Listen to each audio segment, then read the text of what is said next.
Okay. Welcome to another full time. My name is Edi Tocek, and you're watching me fooling around in the workshop yet another Friday night. And yeah, I'm still building a backdrop for my Hoshin Marin figure. And I guess today is another day of painting and also another day of covering the already built structure with clay.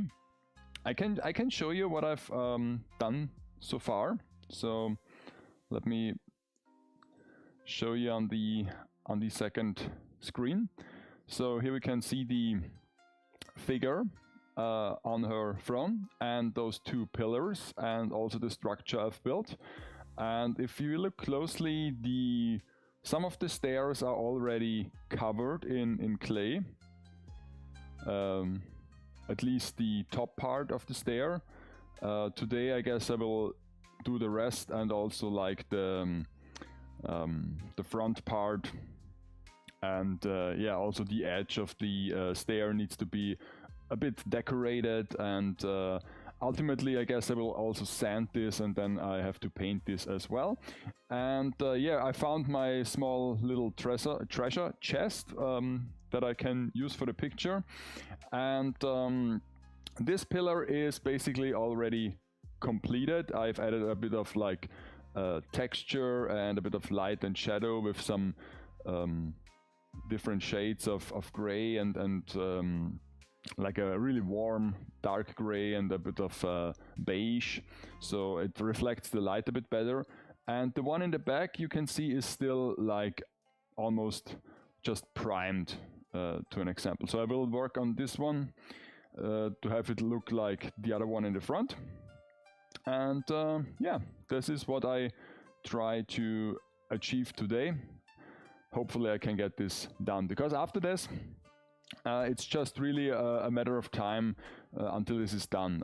I guess next Friday we will already build the cannon for the background and also prepare some of the miniature props I've ordered, because if you joined last Friday's last Friday's stream, I've also unboxed all the miniatures I ordered for the picture, because let's be honest, some stuff is better ordered than built, because you know you can order them from China for very little money and you don't have to build them all by yourself.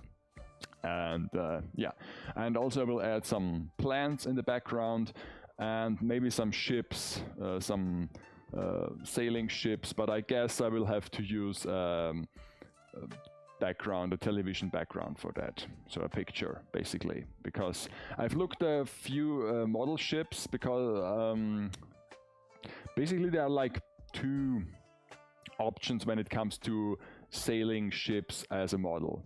The first option is you have to craft them. Either there are like some Lego ships, there are like I guess Playmobil as well, but then they'll have like 3D puzzles, you have like real model kits of course, and they all vary in size, because like the model kits are most likely a bit on the smaller side, where the 3D puzzles were a bit bigger. But then again, first of all I don't want to build it because it would take an enormous amount of time to just have, because and then again I just need the sails, what is it called, the mast, where the sail is attached to be visible in the picture, and also to have the sails rolled up. So it doesn't really have to be a real prop. And then of course I looked at already built ships. They are like those relatively cheap ships you can buy for decoration, but most of the time they have full set sails, and also they are on the smaller side as well, so I think they wouldn't make a good picture. So I will just use a photo in the background, and also I don't want to spend all year on this photo, because I want to do other photos as well. So, and also a fair warning before we start. I'm a bit have an unlucky streak going on at the moment. So today was like unusually unlucky for me, and also the whole week wasn't particularly great either. So I hope nothing bad happens, because today all sorts of bad things happened, also this week. So let's see how this goes. Maybe we can turn it around in this stream. So yeah. I have, of course, a bit of tea because I have to stay hydrated, and also I have to don't, you know, it's still cold, so I have to be hydrated and I have to be warmed with my tea. So okay, so I have my paint. Let me tuck out my sleeves, and I will just grab the second pillar on here. So yeah, like you can see the difference here, yeah? Can it? You can see the difference. So the left one, this one here, is painted to completion almost. Maybe I will add a few details, but nothing spectacular. And the other one is unpainted. So painted, unpainted, painted, unpainted. So yeah. Also have my monitor up here so I can see it a bit better. But at least I know now how to paint this so that it looks fine. So let me see. Let me bring up the camera a bit, and let's switch the scenes. Can I get this in focus? Pretty please. Whoops. You see, it's unlucky. It's like a hex that is laying on me. But let me see if I can get this a bit better in focus. I guess that's okay. Yeah. Doesn't get much better than this. Okay. So yeah. Okay, I have like 3 different shades. I have a beige, I have a dark gray, and I have a lighter gray. So let's see. And now the idea is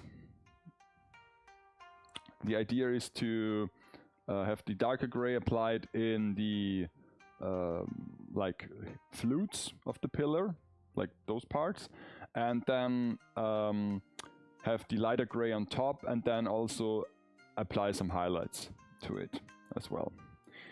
And of course, since it's only for a backdrop of a figure photo, I will not do this very carefully. Let me bring you in a bit more, because why not? I mean, I'm only working on this pillar structure, so I can bring you in a bit. So, and maybe it decides to do a bit of focusing as well.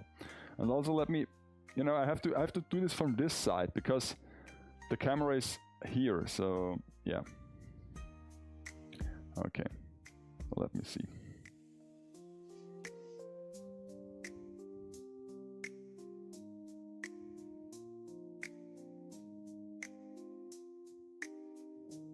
So if anybody is out there, how was your week? Because mine was very unlucky, I would say.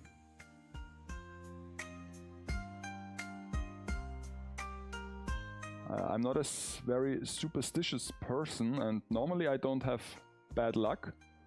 I'm more like a Glückspilz, what you would say in German. I'm always landing on the buttery side of the bread, which is considered to be a good thing, apparently. Like from a German saying, landet immer auf der Butterseite. So yeah, but I mean, first of all, this week, at the start of this week, my heat pump that was installed like 15 months ago did fail, like major fail. So I waked up in the morning, I believe it was like Monday, or was it Tuesday? I can't recall. And I've noticed that it sounds weird, but I didn't look into the thing because I had to wake up and go to work. So yeah, and then out of curiosity, I've checked the app, because you know everything is connected to an app these days. So I checked the app from the heat pump, and it told me that the unit has run into an error code. So basically, if it runs to, I've known this error code, I had it before. It stops working, it stops producing heat until you reset the error. And since you can't do this from remote, I had to wait until the afternoon when I drove home from work. And I noticed that the pressure from the system has dropped down significantly, and also there was a bit of like water on the ground beneath the unit, beneath the wall unit. And so I tried to put the pressure back by adding some water, and shortly after that it failed. Yet displayed another error, like a one I've never seen before. And so basically I was like, of course I googled the error, but it's like, yeah, just restart the system and check if every valve is open and so on. So really basic stuff. And then of course it tells you that you have to call a technician. So yeah, so I did the next day, and I just let the heat pump sit there with like no function at all, because I'm also not able to turn it off. So there is no like main switch to turn it off. You can turn off the heating of the warm water and of course of the central heating system. You can turn this off by software, but there is no like big switch where you can go whoop and it's done. So if you have to kill it from the grid, you have to go upstairs to the breaker panel and just pull out the breaker. So, and I didn't do this because I thought, why? Just let it run. It doesn't produce any heat. It just sits there, and basically the display is functioning. And yeah, so I went to bed, and I woke up the next morning. It was like pretty chill in my house, because you know, no heating and it's still cold outside. So yeah, luckily it isn't as cold as it used to be like 2 weeks ago, because then it would be really bad right now. And yeah, I checked the unit again, because you know I'm curious, and it bugs me that it's not working. So I knew that nothing had changed. So I went down in the basement, and yeah, nothing had changed, but it worsened. The situation actually worsened, because when I went down in the basement, I saw that the unit, you remember, I just let it sit without a function. I came down into the basement, and I've seen that the unit is basically dead. So display off, you can press any button, there is no electricity. And I thought, oh, that's strange, because I can't turn this off, and also I can't turn it on. So what's going on right here? So I went upstairs to the breaker panel, and the breaker was installed. It was in the upright position, so it was not dripped. So I flicked it down, flicked it up, went back to the basement, and noticed that there is still no electricity on the unit. So I thought, okay, that's strange. So I went up again, and the thing is that a heat pump consists of an indoor and an outdoor unit, and both of those appliances are separately connected to a breaker. So there is a main breaker for both units, then there is a separate breaker for the outdoor unit, and there is one of the indoor unit. And basically, that one for the indoor unit is here in the breaker panel, and for the outdoor unit is like here, so on different locations. So in your peripheral vision, I didn't look at this other side. But now I did, and I've noticed that the main breaker panel for the heat pump is stripped. And so, of course, there was no electricity. So I reinstalled it. I just flicked it back on, and it immediately fell down again. So I've had no electricity. I have no warm water, and so basically I had to wait till the afternoon until a technician arrived. And yeah, he checked the system and basically told me that the outdoor unit is cooked. Apparently the compressor units are basically the only real main component of this thing, because an outdoor unit just consists of like the compressor, a big fan, and lots of aluminum like cooling strips to make the compression cycle going. So basically the compressor is the main component, is cooked, or maybe it's it's one of the boards, like electronic thingy, but you can't narrow it down really. And of course the parts have to be ordered, and so basically he just looked at it, narrowed it down to the compressor part, and said he has to look into what might be the issue, how the parts he needs to repair it, and so on and so forth. And since I cannot live here without having significant heat produced or warm water, there is a function. This is like an emergency usage of the heat pump.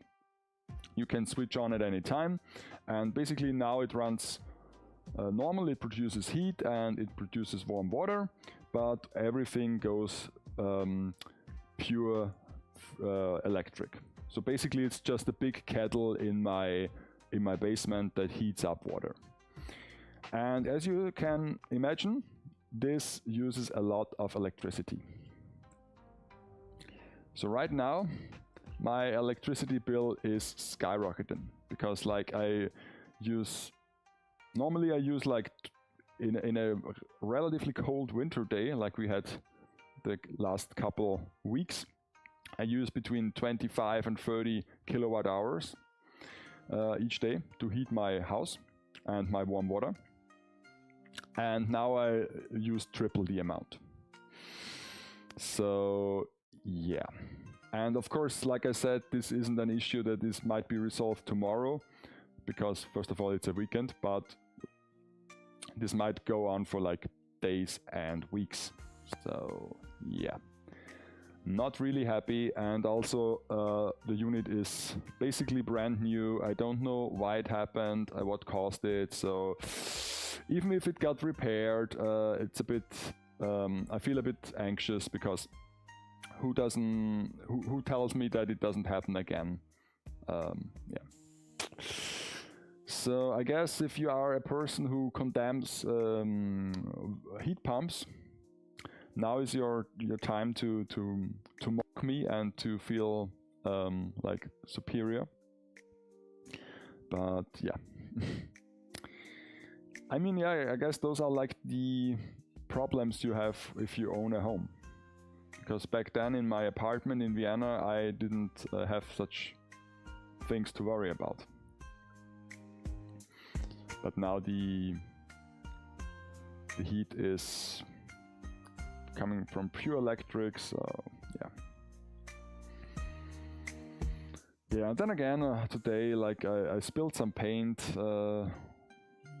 prior to the stream on the ground and on the walls, and yeah, a bit annoying. And like I said, there are some minor issues that come up, so not super lucky, a bit clumsy, but that's just me. So yeah.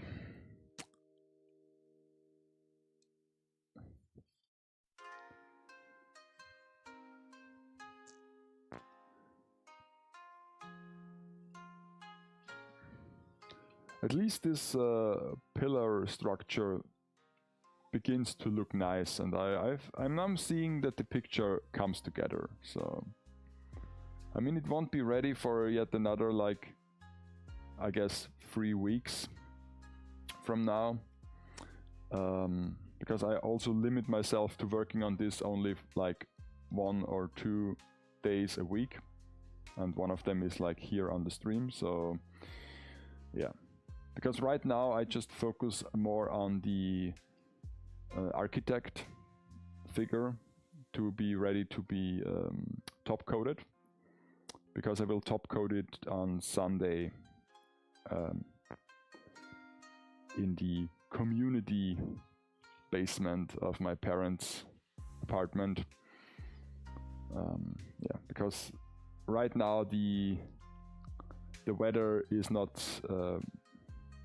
fit for top coating outside, and I don't want to do it in here in my workshop because it stinks, and it also, I mean, it's spray paint, it basically spills paint everywhere, so I won't do this in the workshop. So because of the fumes and because of the mess it produces. But yeah. Okay, so I will not just add a bit of dark on this top part here as well.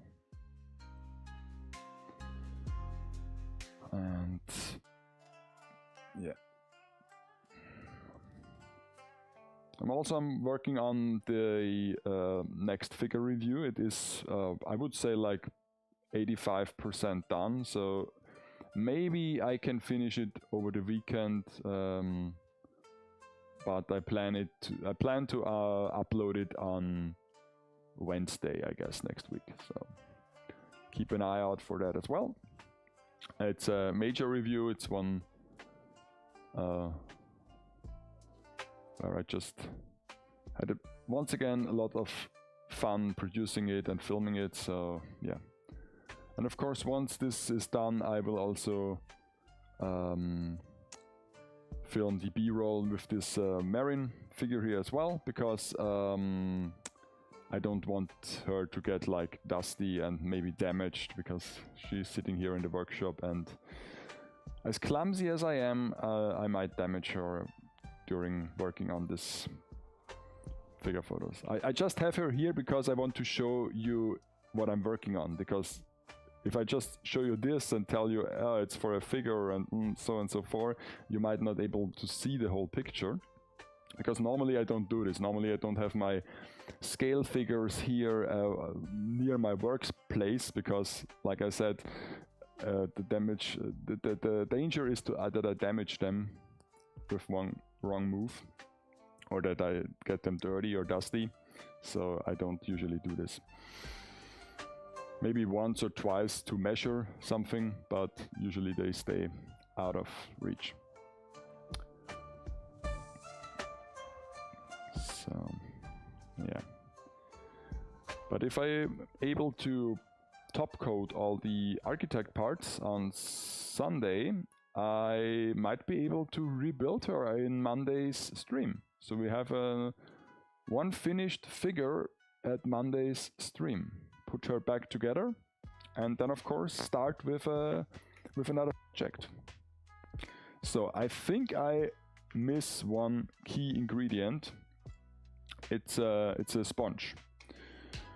It's a SpongeBob SquarePants. I have to grab it from next door.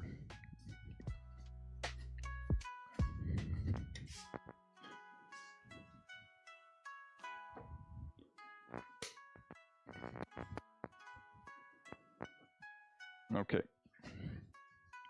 I'm back again, because this is like a sponge, and it's better than a brush, because I can just simply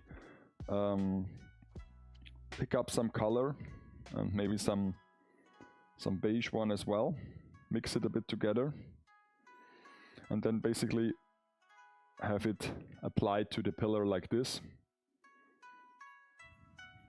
so that it just gets onto the front part of the flute, but not on the inner side. So this is like a neat little trick.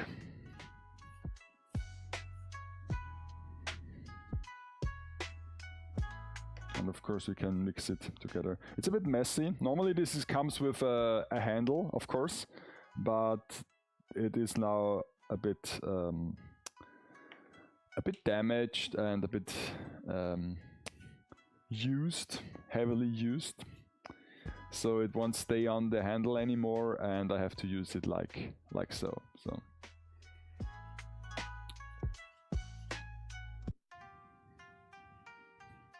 And of course I'm just making the top part, and then I will turn it around and make the other side as well.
Okay.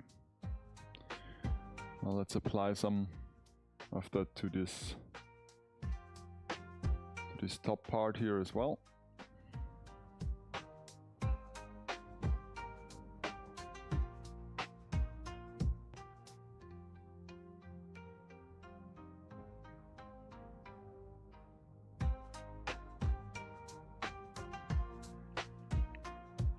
I mean, it don't have to be really exact, because it's just like, it's just a backdrop. If you can see it and recognize it as a pillar, it is good enough, I would say.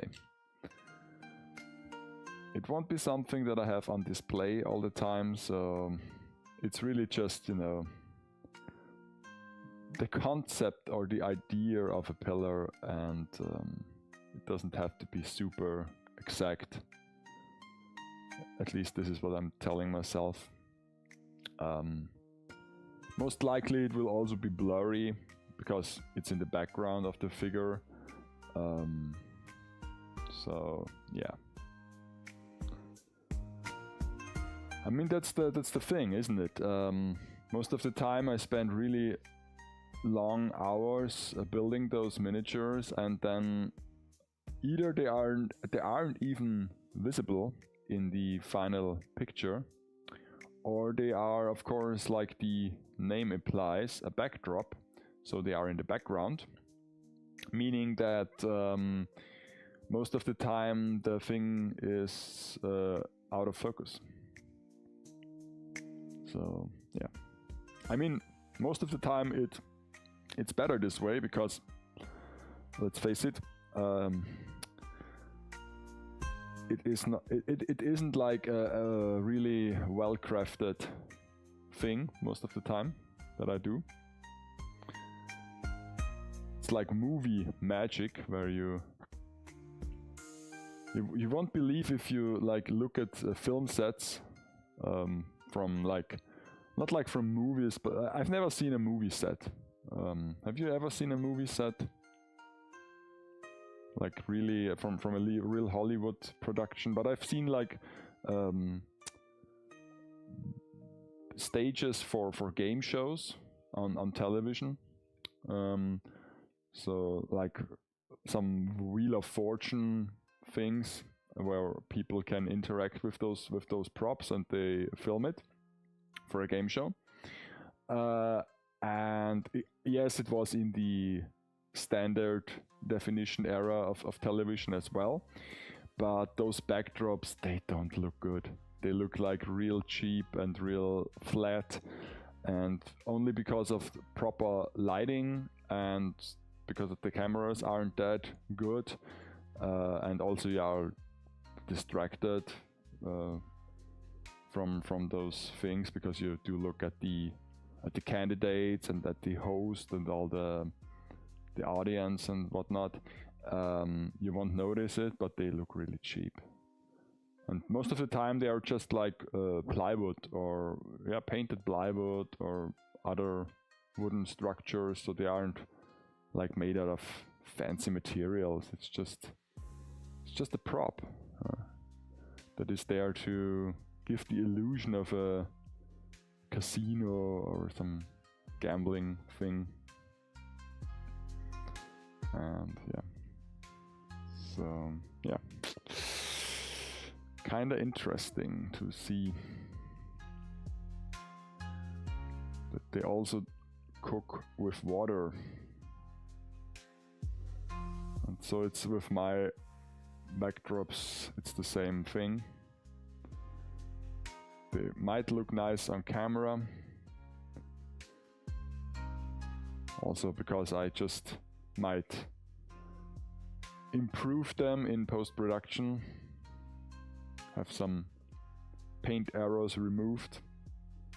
It's the same thing with figures. When you see my figure photos, I mean, most of the people won't look at it that close, but if you look at it close, you will notice that the figure is almost always like perfect. No paint defects, no dust specks, nothing. This is because I removed them afterwards. If there is like a speck of dust or an imperfection, I just Photoshop it away.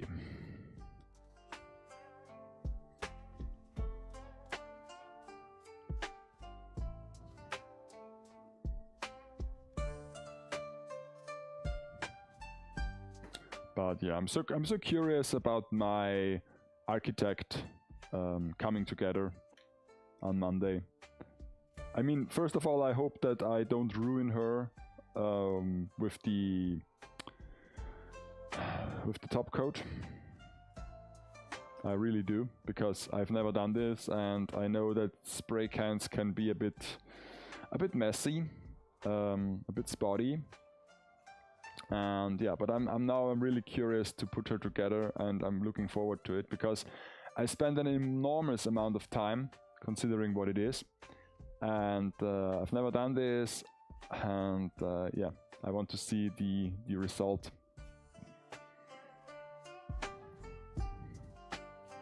Okay, let's turn it around, let it dry a bit, and let's do the other side as well. So where were we? First, okay, I can't. Can I turn it? I can turn it. Like, get a bit dirty on my hands. This is also a thing I really don't like about painting. At least painting my miniatures, that you get paint everywhere. I mean, I'm not a glove person, especially if I'm working with non-toxic paints like acrylic paint. It's just, yeah, you can wash it off pretty easily, but still, it's annoying. And most of the time, it's not staying on the hands as well. So you get it under the hands, then your hands touch your clothes or some equipment or something else, and basically it gets everywhere, and you have to clean it. So yeah, I mean, bummer.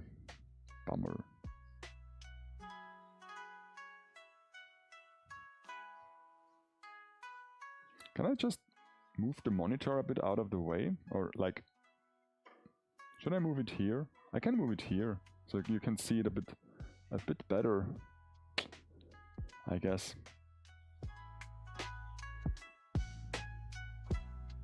Yeah, that's better.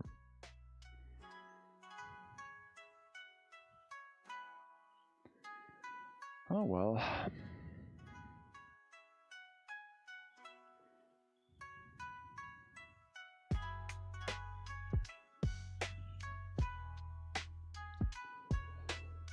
At least I had a nice family dinner yesterday, because it was my mother's birthday. That was really nice. I basically surprised her with a dinner, and also I invited my aunt and my uncle.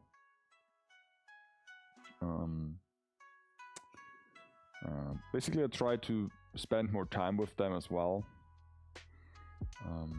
because they live in the neighborhood, but most of the time we didn't have much connections, and only saw them like twice a year.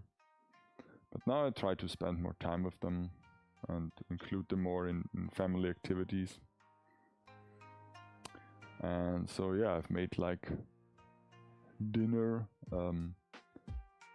I made sandwiches.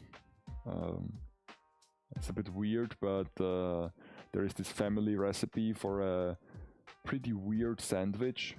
My grandmother came up with this, I guess. At least that's what I've heard. So it's basically a sandwich, a slice of sandwich bread with 2 different sausage slices on it, 1 slice of cheese, and then on top you put like 5-6 different small things, like pickled vegetables and like canned fish, sardines, stuff like that. It sounds pretty weird, and I'm sure if you are a picky eater, there might be some part of the sandwich that disgusts you. I mean, there is like boiled egg on it, slices, and it looks a bit all over the place. But like I said, it's a family tradition, and my grandmother used to make it all the time. And since my grandmother passed away a couple of years ago, we didn't have this that much, that often anymore. My mother made it a few times, and now it was my turn to cook it, so to say, or to make it. And yeah, and even that, like with my unlucky streak, I managed to prepare the whole sandwich thing, like on trays, like three large trays. And once I finished it, and it looked nice, it looked like I had it in my vision, my childhood core memory vision, I noticed that I forget the cheese slice. So of course I did the sausage slices, but I forget the cheese. And if you recall, the cheese was like only the first thing that goes on the bread, or maybe the second one, or in between the sausages slices. So yeah, and so there was like 2 options: either like no cheese, have no cheese on it, and I thought like that's a bummer. I want to have cheese on it as well, because I want to make it like in the old days. Or to slide the cheese under the sausage, and this went okayish. It did mess up because you try to put everything on the bread in a nice order so that it doesn't look like a big pile of garbage. So you try to plate it a bit nice on the bread. And of course, since I now had to slide the cheese under the sausage, and the sausage was also a bit sticky, and the bread was also a bit sticky because of the butter. And also I added butter to the bread, because I think my grandma did as well. And I hate butter. I mean, not like the taste of butter, that's fine, but I hate to use butter, because if you take a piece of butter out of the fridge, it's so hard, you can't smear it anywhere. And even if I let it sit for like 10 minutes, or this is a ridiculously long time just to get butter on a bread, it gets a bit softer, but then still the sandwich, it's a white bread, is so fragile. If you smear it with your knife on it, with your butter knife, you just ruin the slice of bread. So I really hate butter. I never use it personally. I just use like a spread, a cream spread, or like mayonnaise as a substitute if I want to have something that the bread is a bit more like, you know, slides down your throat a bit easier. Not so dry bread. But yeah, I'm a spread person, not a butter person. So when Oki was there like last stream, he told me that the butter got cheaper again, and I told him, so I don't know what a package of butter costs. Like with most grocery items, I can't tell you the price, I just buy it. So if you hard press me to say what a package of apples or like a kilo of apples costs, or like a liter of milk, I can't tell. I mean, of course, like there is like a variety there as well, so you can spend like this amount of money, but you can also spend this amount of money, because with almost every grocery item there is a budget version, then there is like your not so budget version, and then of course there is the name brand, and then there is the luxury name brand, or the really good stuff. So I mean, there are few items left that have no substitute as a store brand. Quite the contrary. Most of the time I'm wondering what that there are so many items now store brand that it doesn't make sense. And yeah, so yeah. So I forgot the cheese, I had to slide in the cheese, and this messed up my plating a bit, but in the end I guess nobody cared, because they just want to eat the bread, not look at it. And it isn't also that nice, so I guess it was okay. My bread was okay. And it tasted almost like I had in my childhood memory. The only thing I didn't were able to find in the store was sardine rings, like small rolled up sardines, I guess. Sardellenringeln. It's like, yeah, because there is like also caviar on it, caviar and like minced salmon and stuff like that. So, like I said, if you are a picky eater, you can't eat this, because there is something on it that won't be to your liking. Funny story is, when I was a child, I was also a picky eater as well, but I liked those sandwiches. I really liked them. It was one of my favorite foods. I guess that's why my grandmother made them that often. And yeah, so apparently I had no problem eating pickled things, or like salty fish things out of a can. There were no vegetables on this sandwich.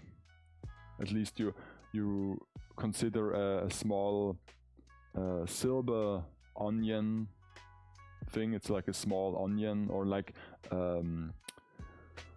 what's it called? A corn cob, like not the corn cob you use for like popcorn, or you see in the movies, like the little corn cobs, where basically it's non-developed corn, baby corn, I guess. I don't know. So yeah. So if you don't consider those vegetables, and I don't think they are, because they are like pickled in a glass and like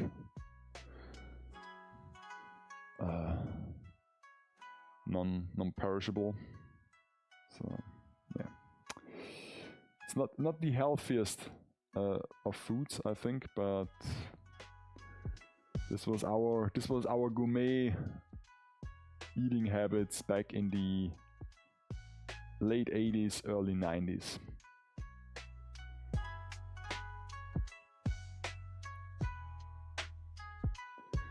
Okay.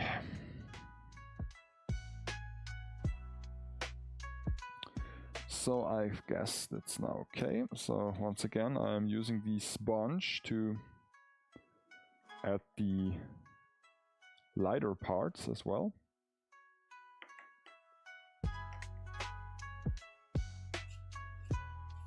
Also don't let this dry up, because I just want to blend in the colors, that they blend into each other.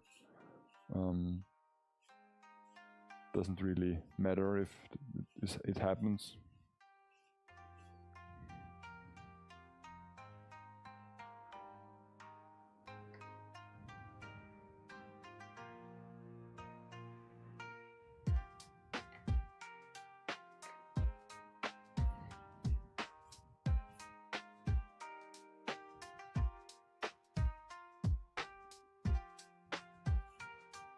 And I also don't apply much pressure, because I don't want the lighter color to go into the flutes. Just want to stay them on the surface. I mean, it isn't perfect, this technique, but small imperfections I can just, you know, color over once again with the darker tone. Also want to have this here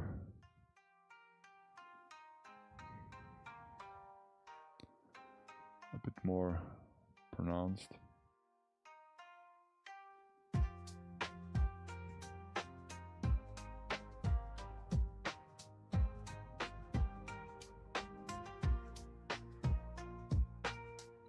So yeah, that's me working on some figure props. Isn't it riveting? Aren't you glad that I'm streaming this now?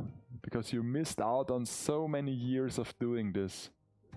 So many years of me sitting somewhere on a desk in Vienna and working on figure backdrops. Watching mindless YouTube creators. I mean, not watching, actually, I'm just listening to them. Not even listening to them, just have them in my ear as a, like, you know, someone talking to me all the time. And that's the beauty of, like, listening to YouTube stuff. They don't care if you don't listen to them. If you just have the video on in the background and, you know, don't watch it. They are not mad that you're doing this, especially if you don't tell them. They just want your click. They just want your watch time. So yeah, a normal person is, of course, angry if you don't listen to them in a conversation, or just have them talk to you and you don't look at them. But not a YouTube video doesn't get mad at you that you don't listen.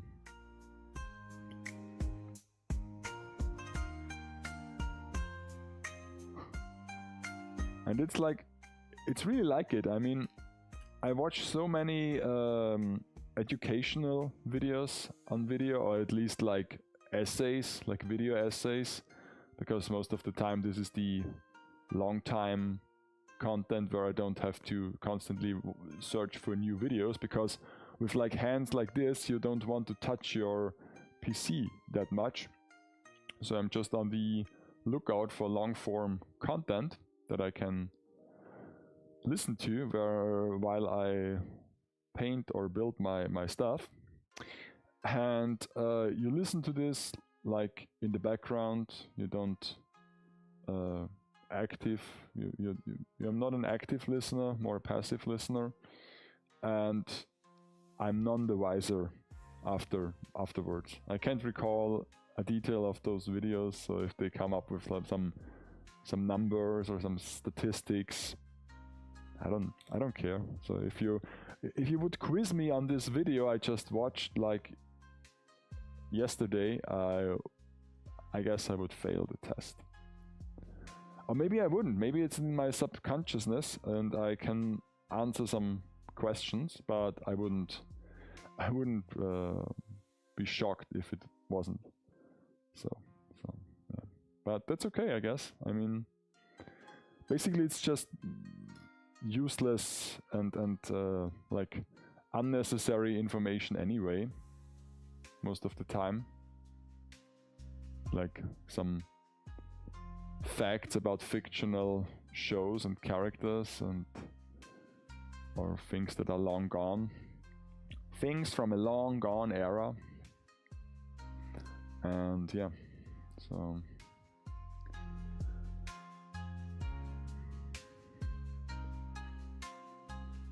yeah.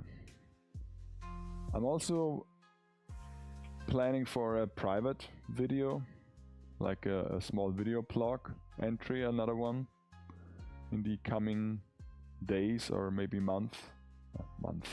weeks, yeah, month, it's okay. No, weeks. I don't know if I'm able to do it on the weekend, but I basically want to make another vlog style video. Because now that I'm happy with the studio, because the longest time last year I wasn't happy with the studio because the audio was bugged, but now I figured out what went wrong, and now it's not perfect, but it's acceptable, it's presentable. People wouldn't freak out if they see or hear it, so it's okay.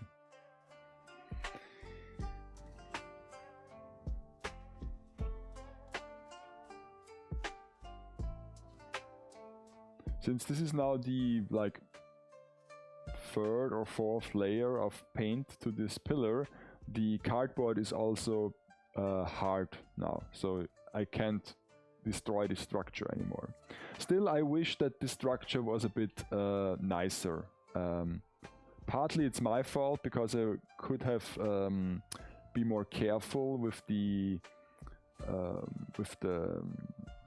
removing the top layer of the carton, but then again I didn't want to spend too much time on it, and also yeah, basically it's just for a photo. But if I want to do this for like a display, or if you want to do this for a display, look for a nice cardboard that is undamaged and maybe has the right height, because I had to stitch it together the last 3 centimeters because it wasn't the right height. But basically the technique is solid, I would say. It's a good technique.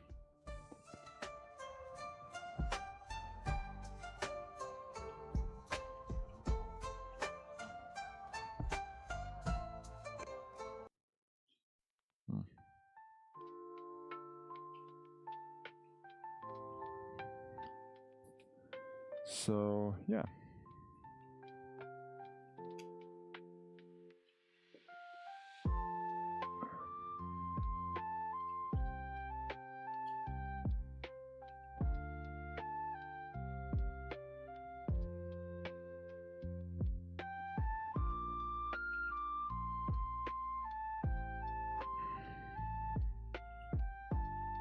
So I guess the middle part is still a bit too light. Too little dark color went in those flutes, so I will try to improve on that.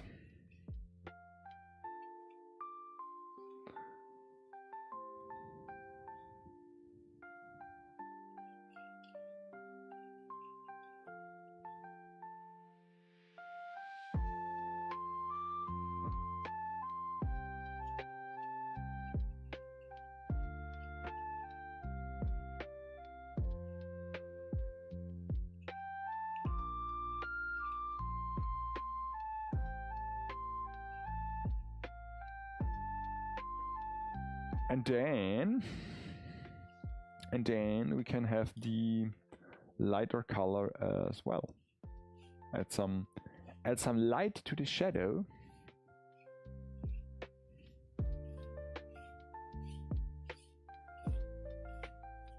Because now it looks like this. And now I can just have a lighter tone. I use a bit more of the beige and a bit less of the gray. And apply it.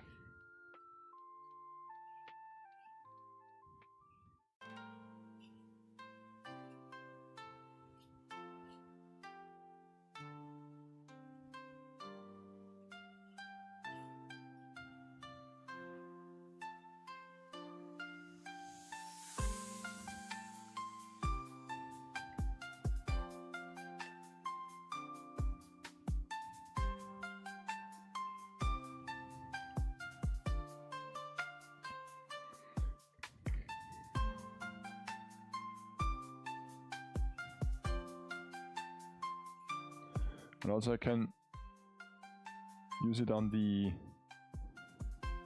top part of the, what is it called, like the end of the pillar or the beginning of the pillar as well. To have this a bit more pronounced.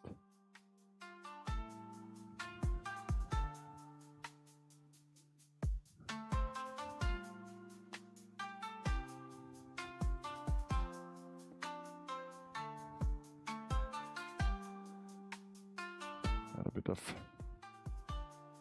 texture. That's some good texture.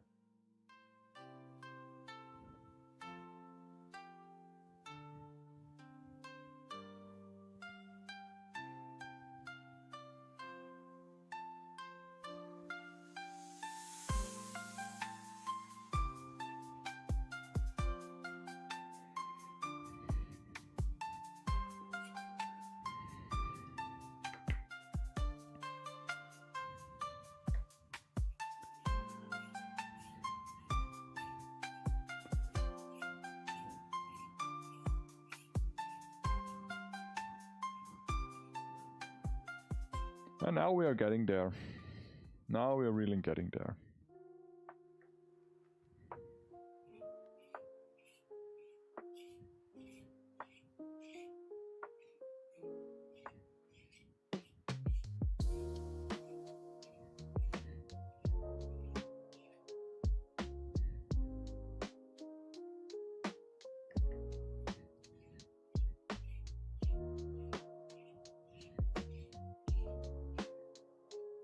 Oh.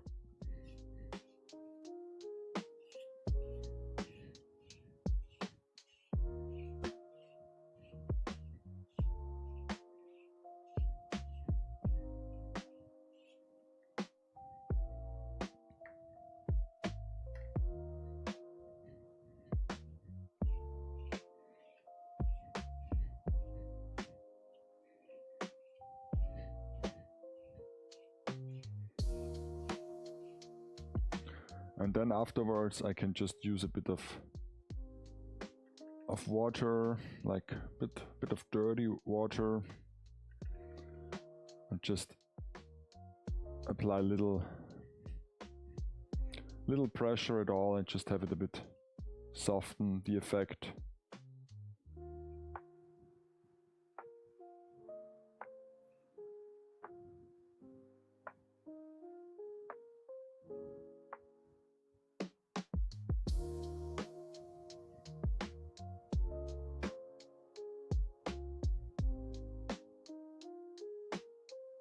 Also like up here.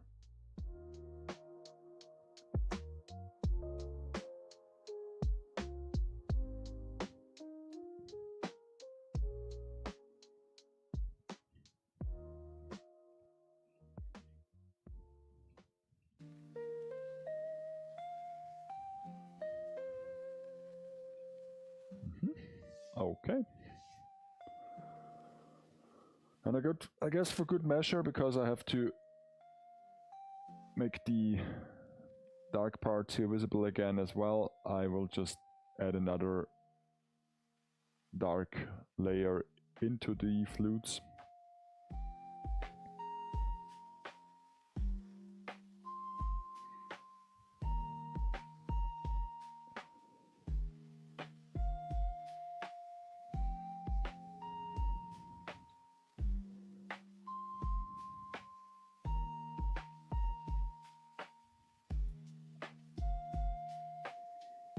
Also, I like to work with my fingers because often the fingers are the best, like sponge or brush you have on hand. So.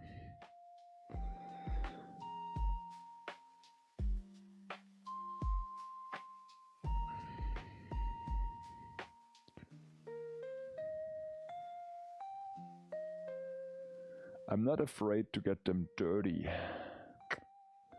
Get my fingers dirty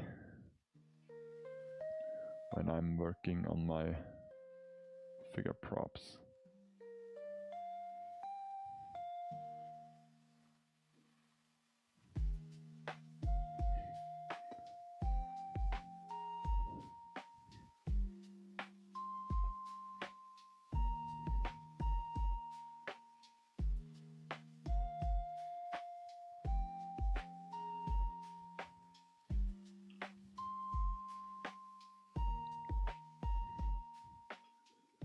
So let's see.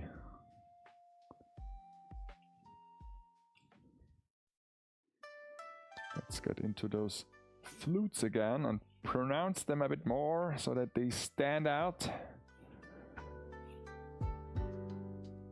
Also, I like this motion, upward, stroke, stroke, stroke.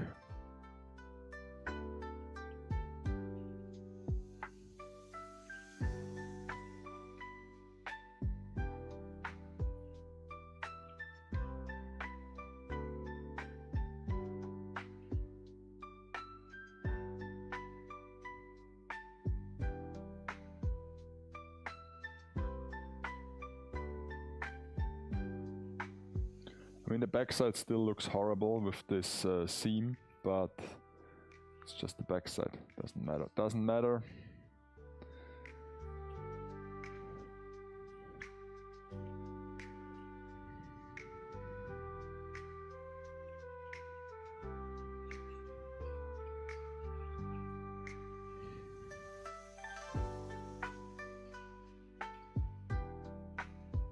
Basically, you just have to know what's important and what's not on such a miniature model. And now we turn it around, and let's do the same thing on the other side. Let's see.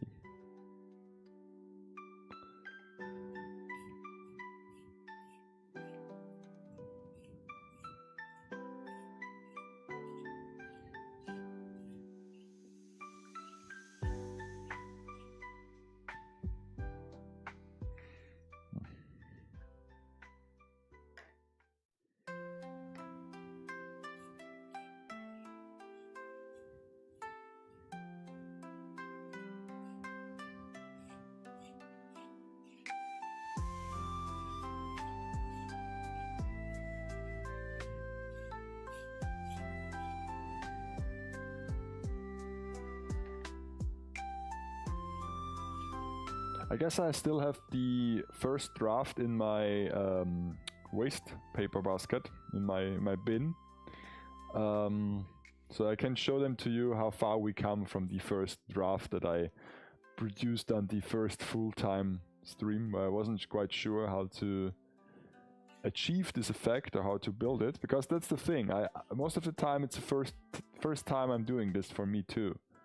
I've never built a pillar like this. So I just try my best not to fail, and often I find the right technique in midst of the build to come up with some ideas how to build a thing. And that's what what I like so much about those scrap builds. It's usually always the first time doing this for me. I wouldn't be interested in making the best pillar there ever was by doing it over and over again. I just want to build it, see how it goes, learn a few things about it and from it, and move on to the next project where I build another thing.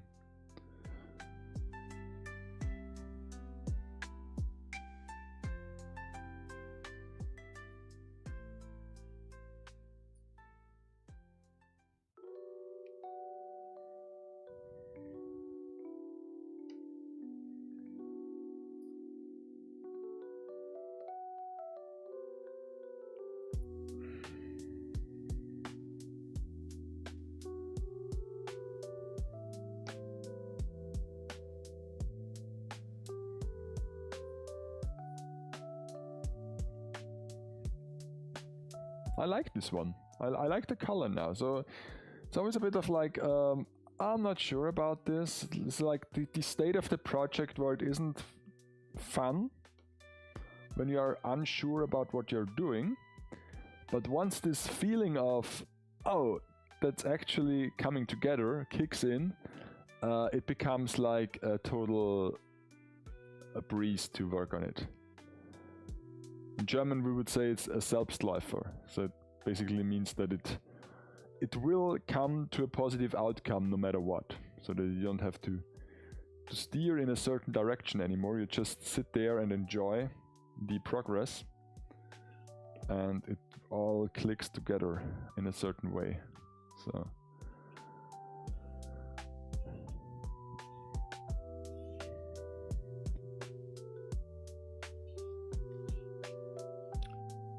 for my mom's birthday, I also printed out a few props for Smart Doll, because she has a Smart Doll as well. And it's like a rolling pin and a baking tray and a measuring cup. I also tried to print out a whisk, but this didn't work well.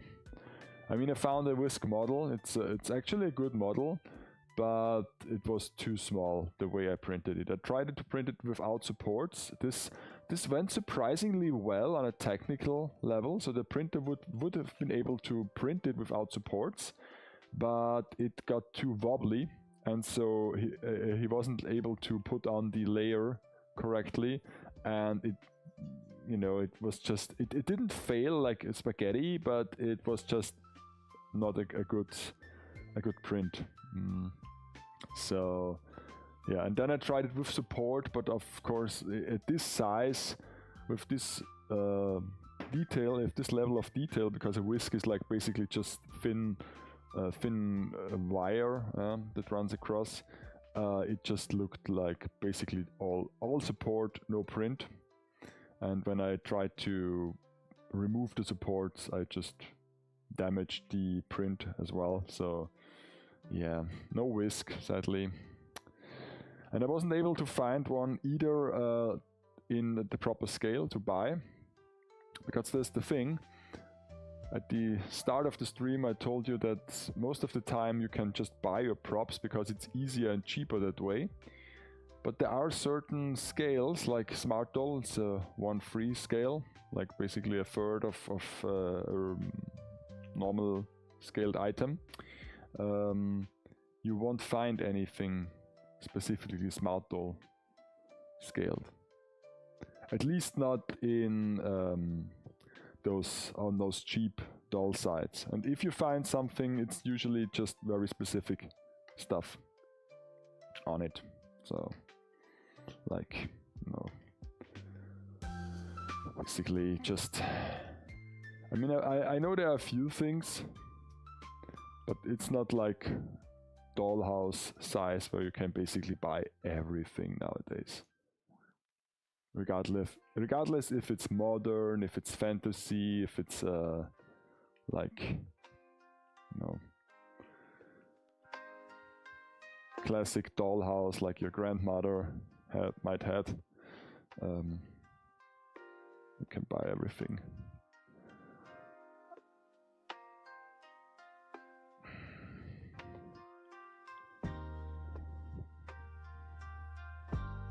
I mean, dollhouse is such a weird thing, isn't it? I mean, like, because if I say like dollhouse to someone, most likely they think of those like Victorian age dollhouses, like that are like 18th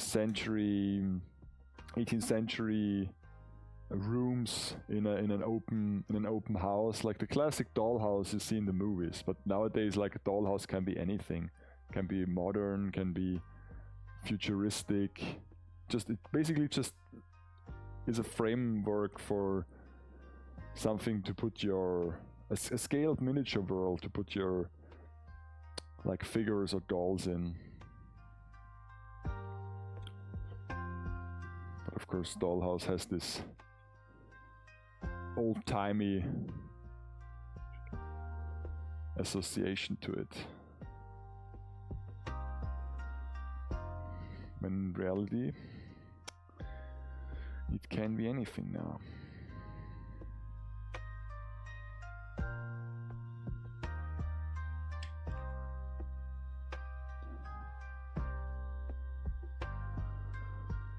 Okay, well.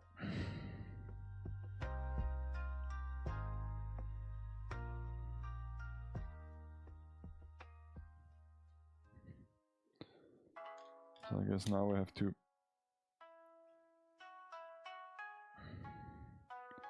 add a bit of water here and there.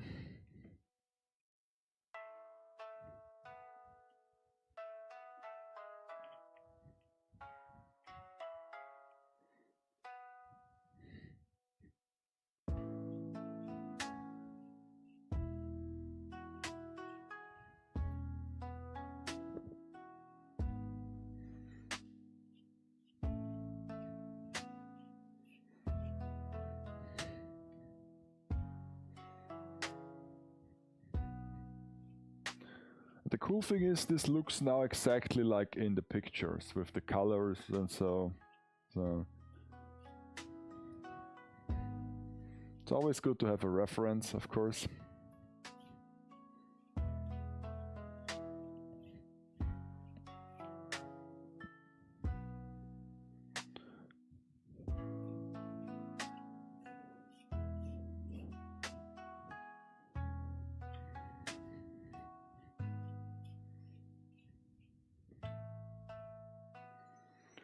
Okay,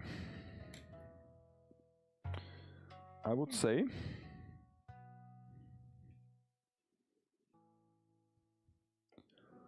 this one is also almost done. I will just add another layer of lighter color to the already dried one. Maybe bring out those grooves a bit more.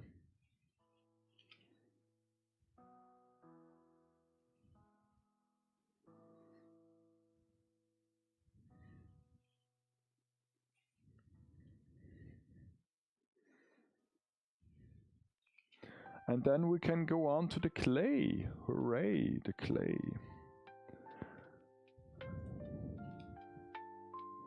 I'm sorry that I have to hold this with my hand like this, but okay.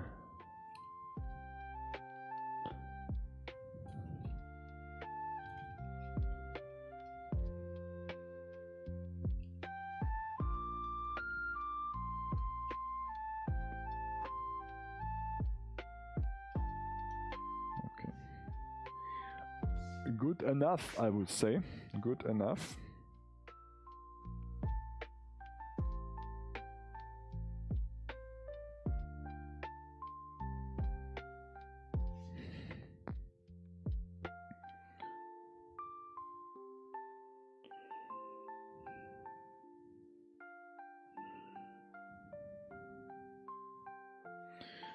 I will now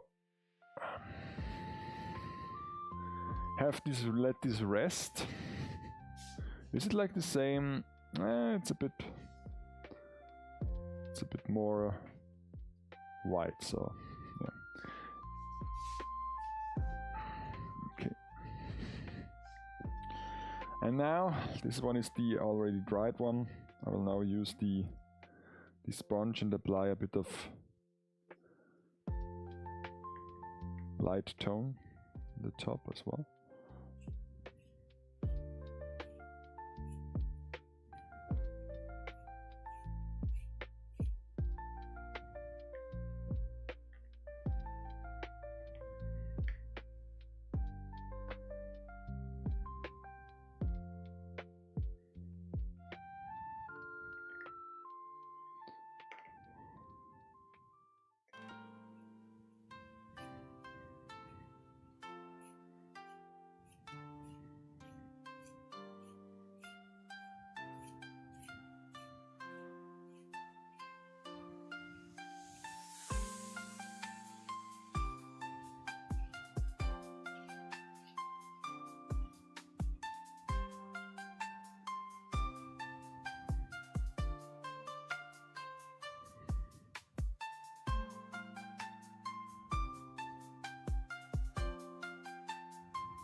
a delicate act to not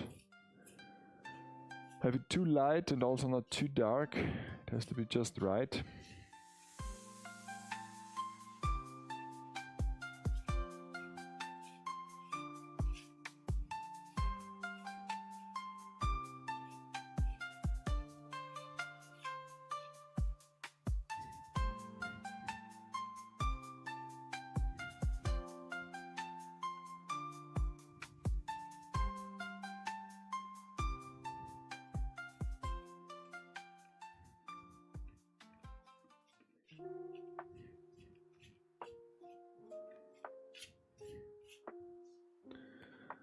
Okay, very well.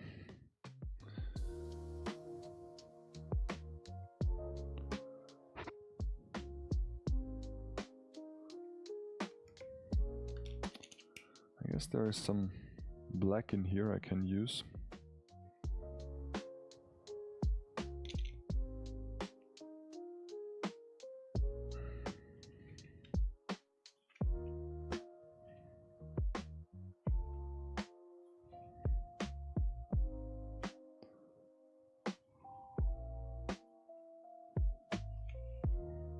Once again.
So this is also a bit of a brush abuse, of course. So that's the reason why for my crafts I just use like the cheapest brushes you can think of. And also sometimes a used and like messed up brush is a perfect tool to apply structure. But then of course you want not brush any model kits with this, for example. Okay, so I guess I will leave it out as this with this one. Let me show it to you on the other camera. Let's switch out the scenes. Let me show this to you. So here we have it.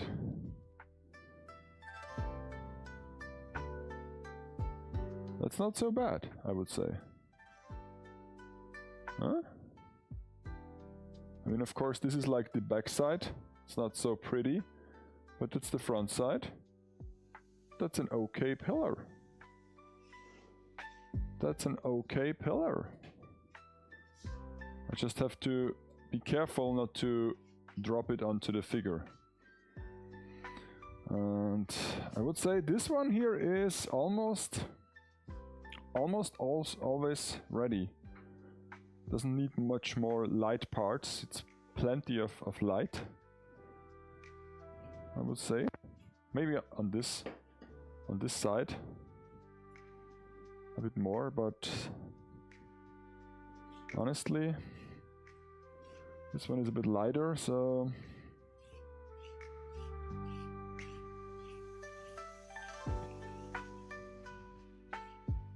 I guess I'll leave it as it is.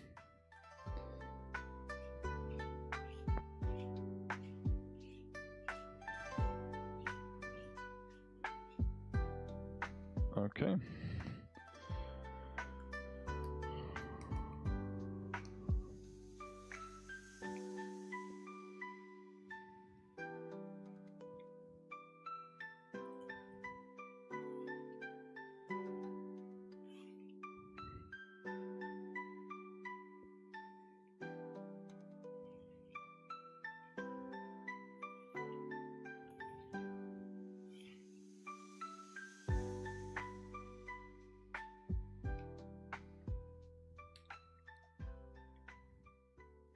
Also, this brush is now really messed up, so I have to use this one. There's barely any hairs left to brush with.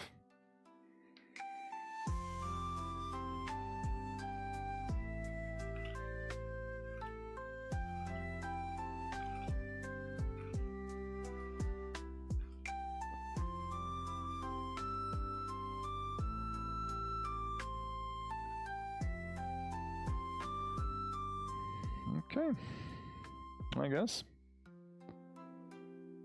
that's as good as it gets with those pillars and the paint job. Once again, not so bad, huh? Is it like the same shade? Ah, almost. Almost. So, okay. Now my hands are dirty. Dirty hands. So I will just wash my hands, and I will not switch to the break screen because I trust you to not mess around in the workshop. I will just turn off my microphone, and yeah, I will leave you alone with the music and the workshop screen. Just don't touch anything, okay? While I'm washing my hands, okay? I will turn off the tracking, so that you have to then you can see the workshop, okay? And yeah, I trust you not to mess a thing up. Bye.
Oh, back again. Did you do anything? Did you touch anything? No. I'm sure you behaved. Okay. So I just noticed that I also have to, you know, wash my brushes as well. But I guess I will just drop them in the water and let it sit here on the workbench. Have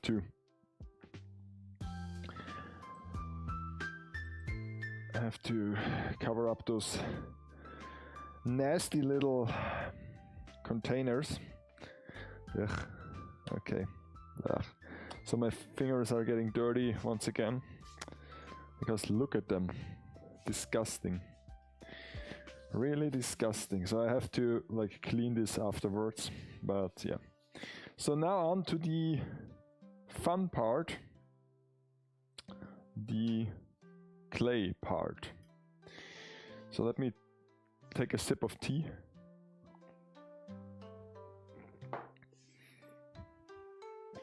It isn't warm anymore, but oh well.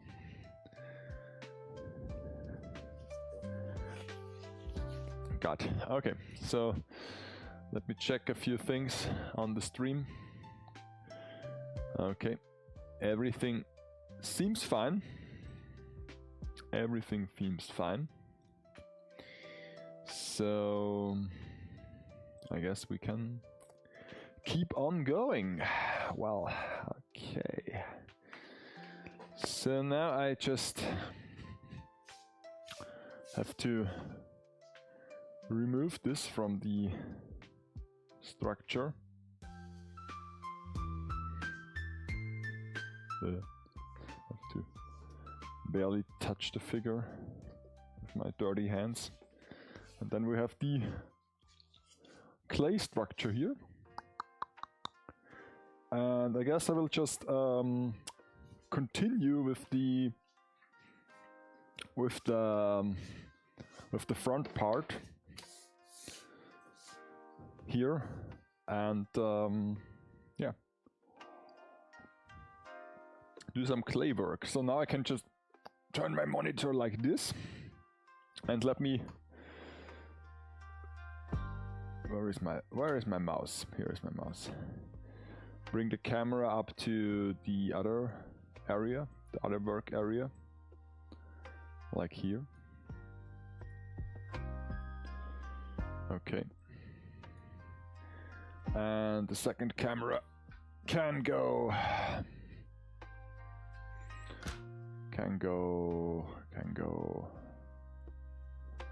Okay. Second camera can go up to here, so that you can see everything what I'm working on. Okay, I guess that's fine, isn't it?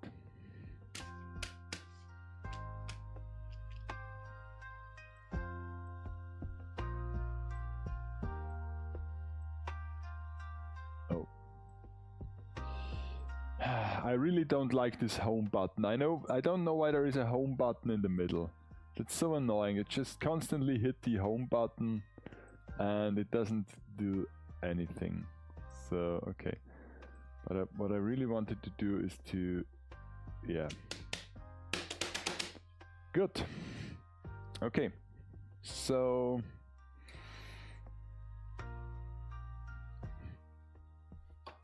okay. Clay.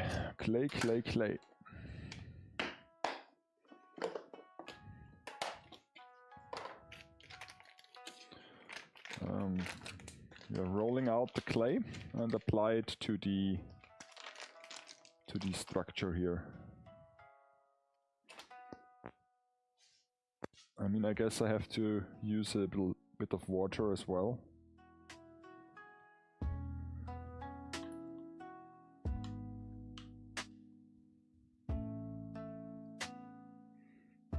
Can just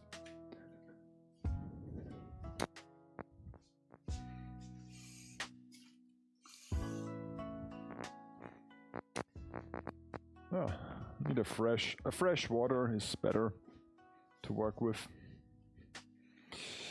Okay, it's also not that comforting to sit here. Normally I wouldn't sit here, but since now you are here and probably watching, I have to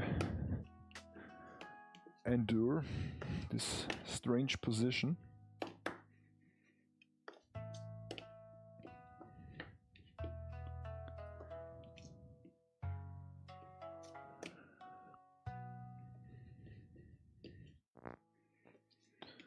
I might also need a ruler as well. Another thing I didn't prepare because I just barely made it into the stream. Maybe I have to adjust the schedule a bit for Friday. I thought like Friday starting half an hour earlier would be a good thing to do, but then I noticed that it's hard for me to get ready at this time. So basically we have like 4 centimeters in height, a bit more than 4 centimeters. So let's do this.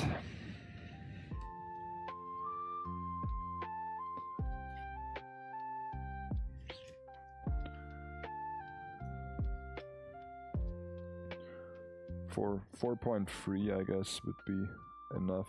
Maybe 4.4.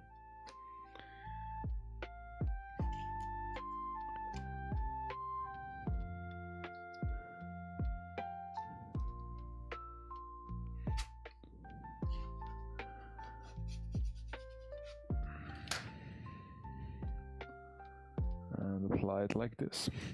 I guess I will just have this like this in an upright position, and then I can stand up and apply some glue so that it will also stick to the model as well. I can just, you know, also try to have the camera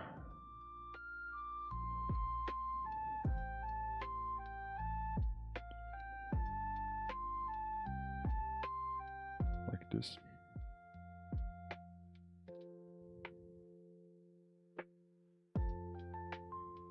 Okay. I guess this works good enough.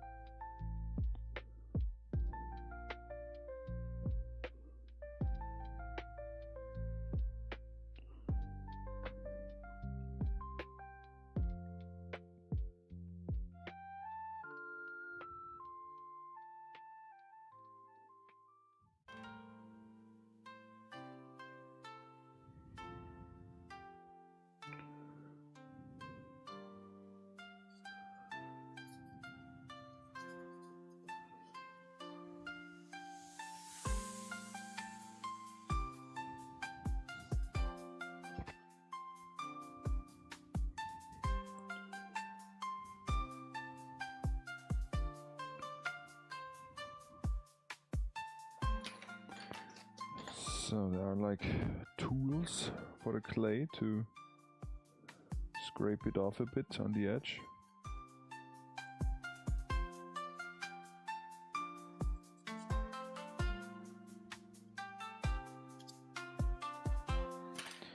And then of course I have my water to smooth it a bit. But if I wanted to have it super smooth, I will just sand it once it's dried up.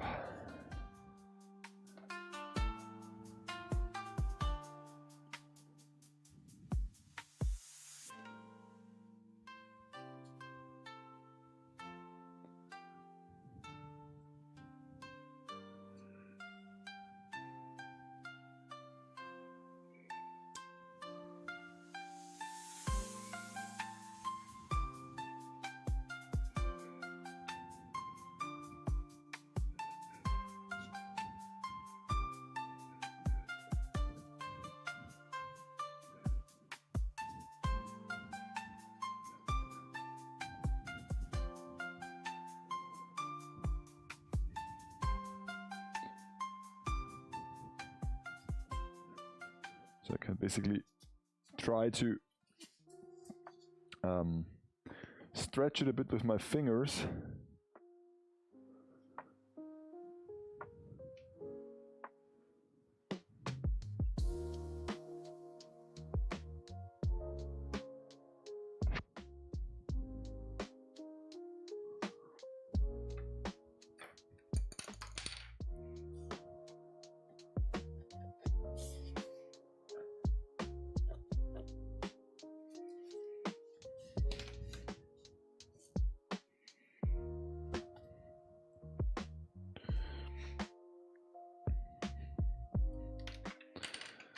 Also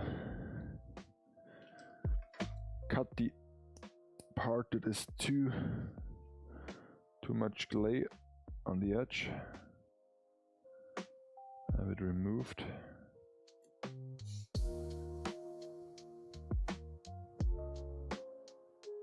Okay. Oh, I guess that's not so bad.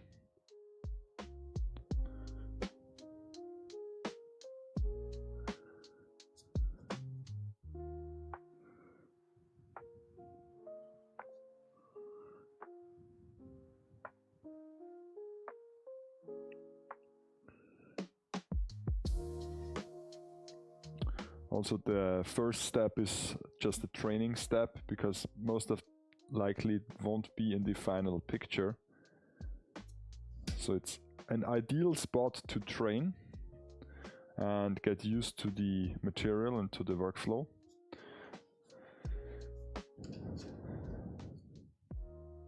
Have a clean cut here as well. And yeah, let's just roll up another piece and apply it to the front part.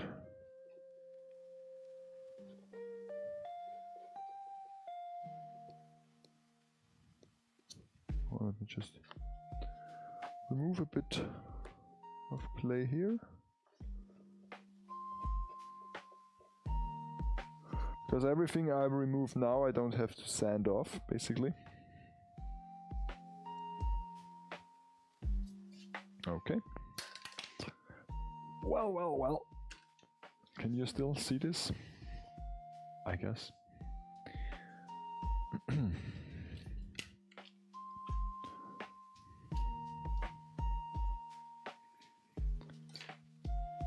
And even though I'm still applying like very thin layers of clay, I'm using pretty much, I guess, for the whole structure 1.2, 1.3 kilos at the end. So even though it's just cardboard and styrofoam and a bit of like MDF material, it will gain some weight in the end.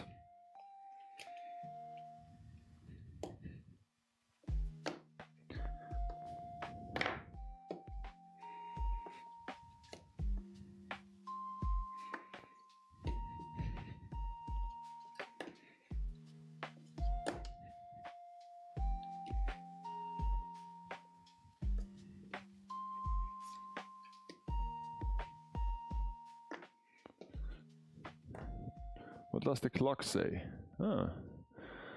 Almost 11 o'clock, so painting took longer than expected, to be honest, but that's always the case. It's like you can paint so many hours. I mean, I've seen it with the model kit, with the architect.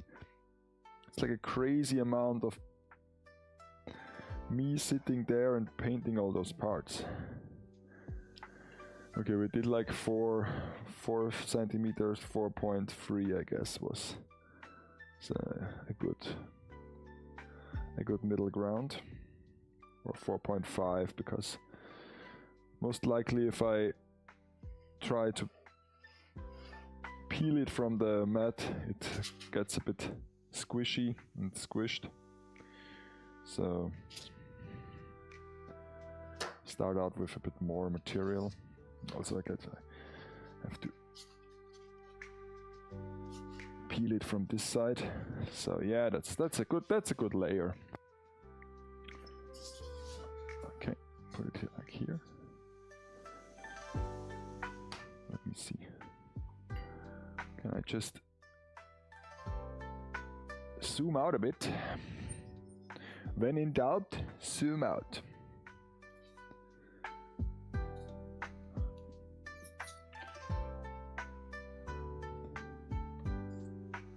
Okay.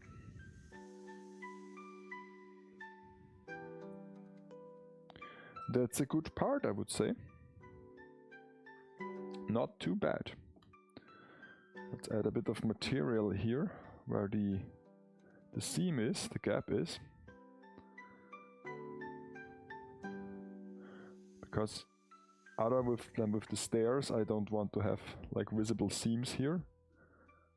So I have to add a bit of material, and then afterwards I just sand it off and paint it, so it will look very good, I think, I hope, I guess. Last time someone asked why I don't just paint the styrofoam, paint over the styrofoam, or like model some structure into the styrofoam directly. And yeah, you could do this, of course. It's a bit less time consuming, but of course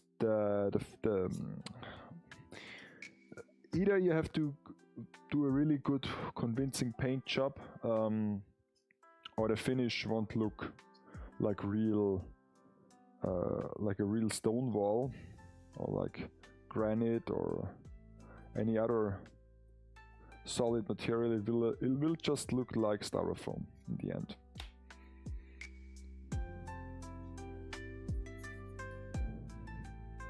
But sometimes for a photo, of course, it is sufficient.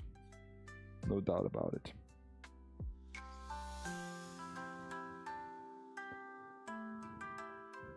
I know many people that just basically work with styrofoam and have them finish them up a bit with a layer of paint, and yeah.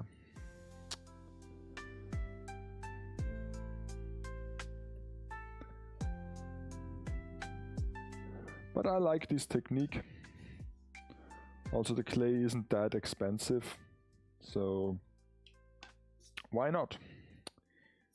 I would say, why not? Also, there is a bit of a, what's this called? A gap between those two parts, because I wasn't quite delicate when I cut it. So I just try to fill this gap with a bit of material, and then I'll lay over the final clay layer, and hopefully it isn't as visible. If it was a bigger gap, I would have to fill it first, but yeah, I guess this one is okay. It's not as visible.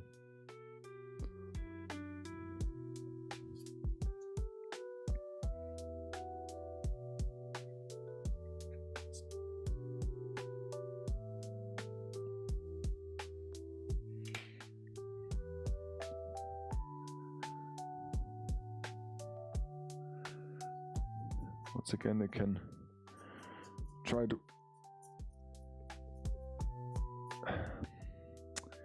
have it a bit thinner with your fingers, stretch it a bit on the model.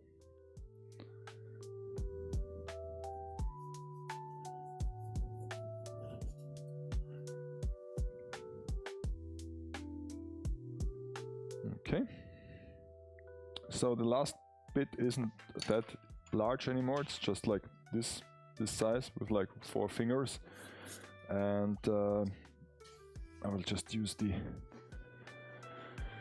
remaining part of this clay thing. Afterwards I can make clay sausage again. That's always a fun part with this thing. Press. Clay press tool. That I stole from the kitchen.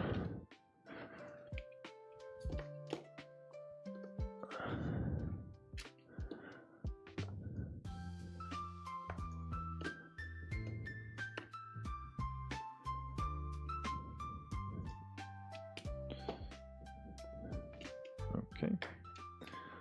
So 4.5 centimeters, like 4 or 5 fingers in width. So let's do this.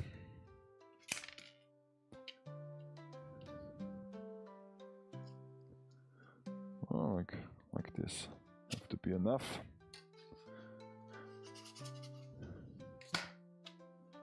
And once again, glue.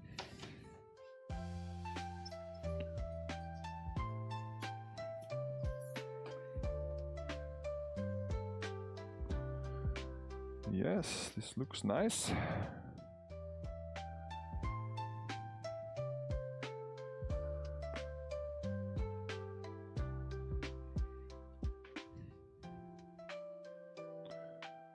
Once again, I can add a bit of material where the seam is.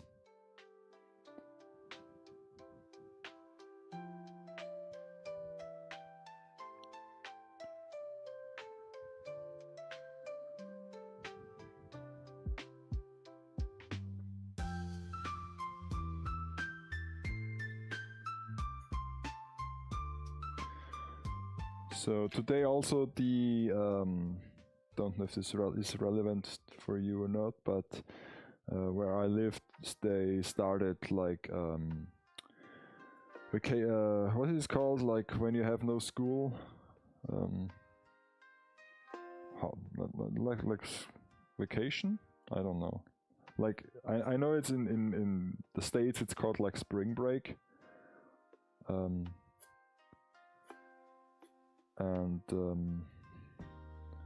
So normally you have your big break when school's out for summer, but now it's like for the first semester is over. So where I live, the kids have now 1 week free time. I mean, since I don't have kids, it doesn't matter to me, but I benefit from it because now the streets are less crowded for 1 week when I drive to work. So that's always a fun and good thing. And also like same with like a Christmas holiday season, all the people basically have to go on vacation in this 1 week. So there is no spread, because in the summer holiday season it spreads out through like 6 to 9 weeks, so you won't notice it that much that people are gone.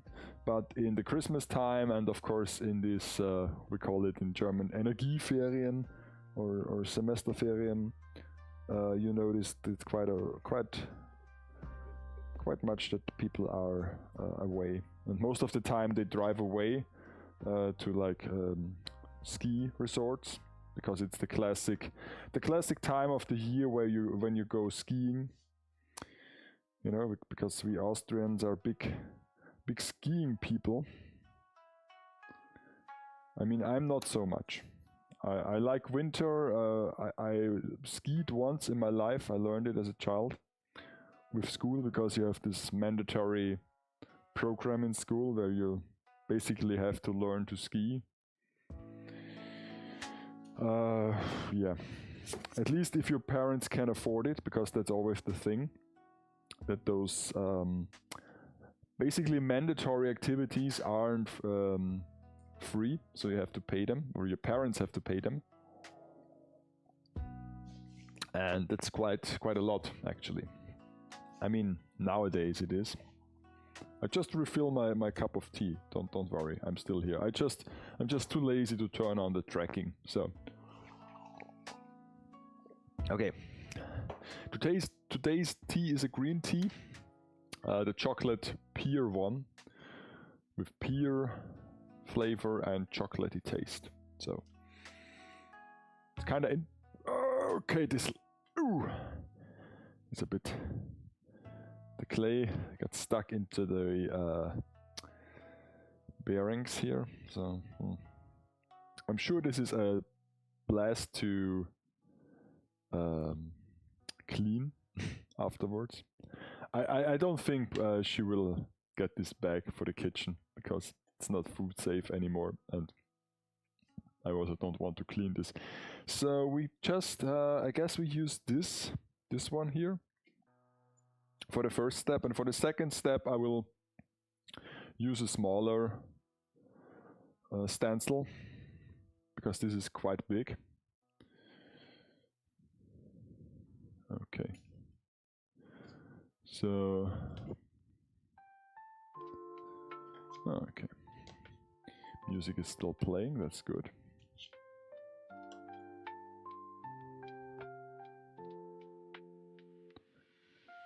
So, yeah. So hopefully I can put back together my architect on Monday and have a finished model kit. And then afterwards, if there is still time, don't know how long this will take, I can continue to work on my Emma. Little Emma has to be finished as well. Okay. Is this the correct?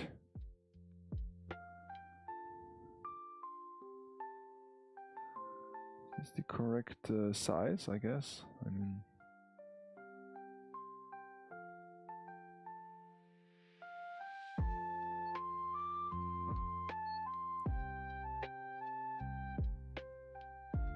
it's always interesting how this is a bit like rough on the edges. So I guess I can just go over it with some water, but yeah. Interesting how it's not really smooth. And also I have to do this like in parts. But yeah. I mean, it will be sanded afterwards, so it doesn't really matter. But let me just do this in upright position once again, because I think this is easier. In upright position. Of course I have to use glue as well, because let's be honest, this won't stick otherwise.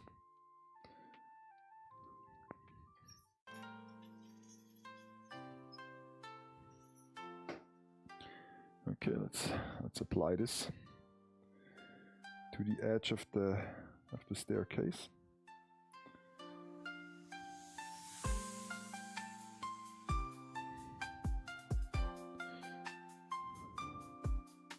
I mean, I also have to consider that the clay will get a bit like smaller once it dries up and the water evaporates. It will get a bit smaller and a bit thinner, so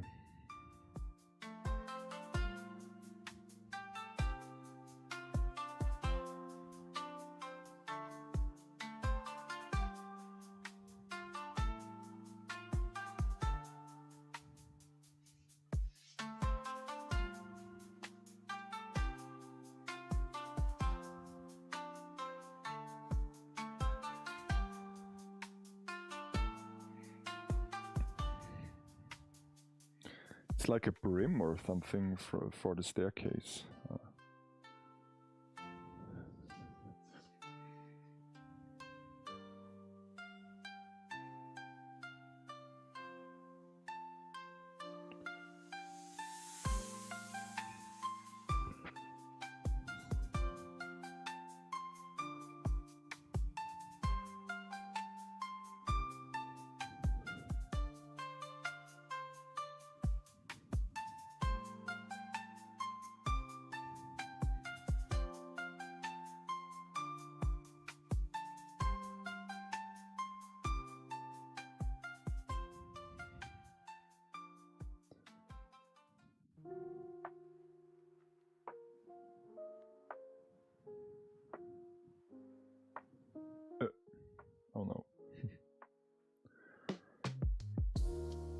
Okay, so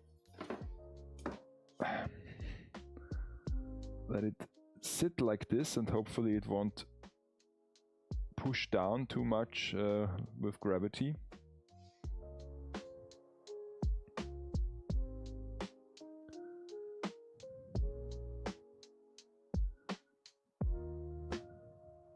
Okay.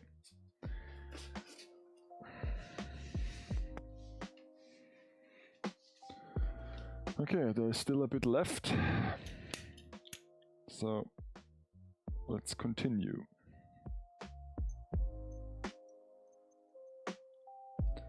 Make another clay sausage.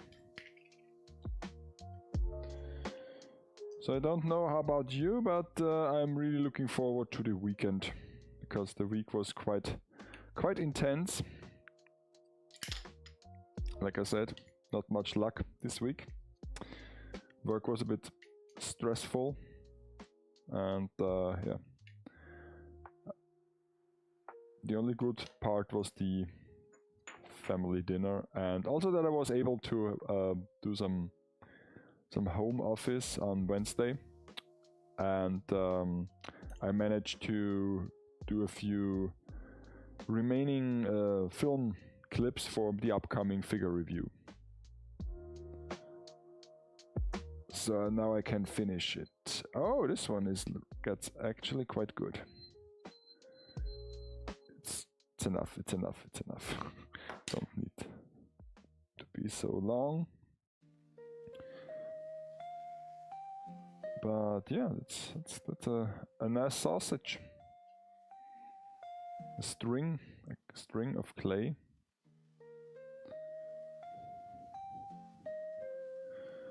Let's apply it. Does this? Okay, just I can't touch it with my fingers. Does this go down? I mean, maybe. But please don't do this. Please don't do this. I guess I'll just let it in an upright position, just to be sure.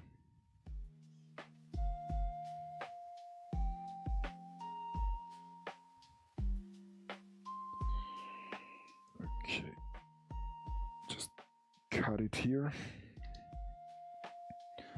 Now I have to try to get this connected somehow.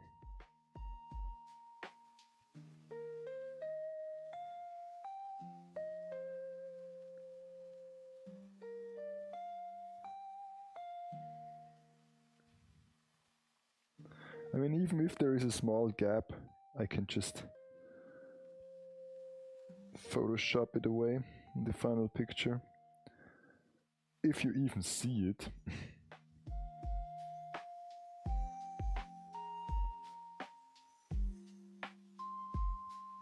Okay. I guess I just leave it like this. And now this part here. I know you can't see it, but maybe I can just use this printed runner thing to... No, it's too small. I have to say, this runner thing I printed is just a waste of filament in the end, because it doesn't hold the runners, because the runners are always too big. And so yeah, it's a nice print. It works, it looks well, but it's just not great in the job of holding runners. Doesn't do much. So okay, I can't you know,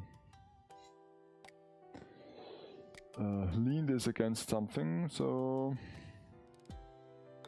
I guess you won't see it then. Sorry. Safety first. So this is like 2.5 centimeter, bit more.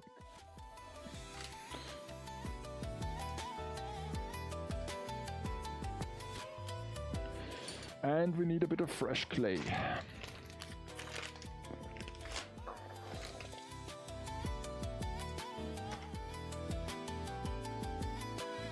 It's also a bit of a shame that I have to, maybe I have to fill in those gaps here with clay afterwards, because the nails I pushed in sank down the styrofoam, so it's a bit visible.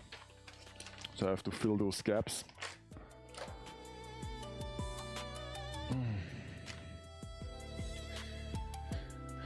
So what comes after this build? You might ask yourself. Because at some point we will finish this project. I know now it might not seem like it comes to an end, but at some point it will. So what comes afterwards? Will the stream end? Will the full time end on Friday? I mean, I don't know, I don't think so. And since last stream, if you watched it, I did a bit of an unboxing, and there was not only was there the miniatures for this picture, but I ordered a few things as well. And there were those tailor mannequin thingies where you can like display or sew your clothes on that you need for a proper fit. And I received so many of them, like 24. And originally I only ordered 3, so I now have a ton of those tailor mannequins. And so maybe this is a sign that I should start with the chill photo, with the showcase or showroom display thing from a clothes store. What was it, like 2.5 centimeters? I said. Is it correct? Almost like 3 centimeters. Make it 3 centimeter. 3 centimeters should be enough.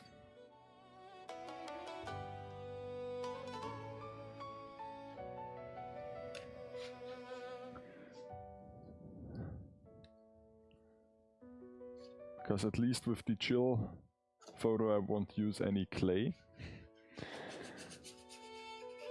Maybe just a piece of glass for the window, for the showcase window. Maybe I buy some.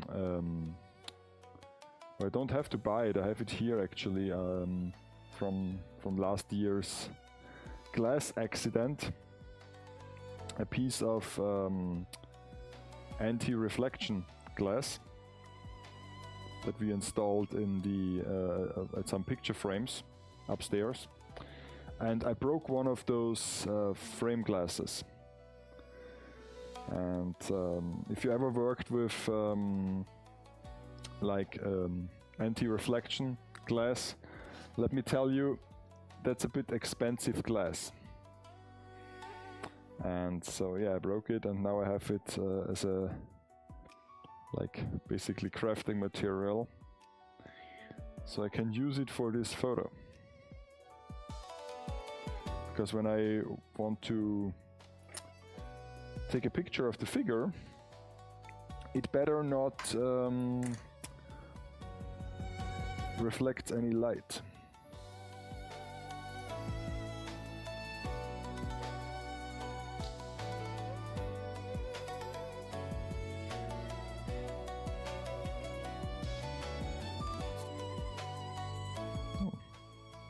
That's almost a sharp edge to it here. Oh no, shit. I just... I don't... I cannot rest my hand anywhere. Everything is like... Everything is fresh clay. Ugh, yuck.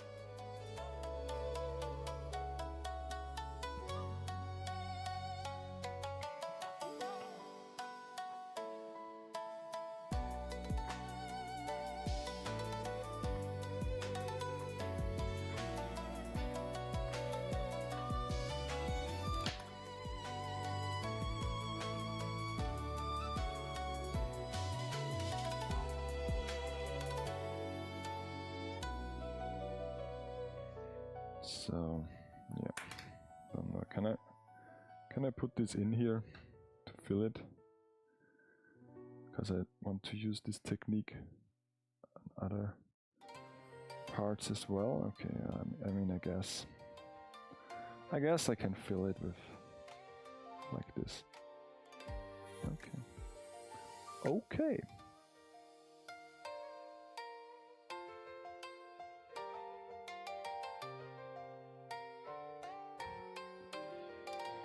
So I have to be careful where to put my hand so not to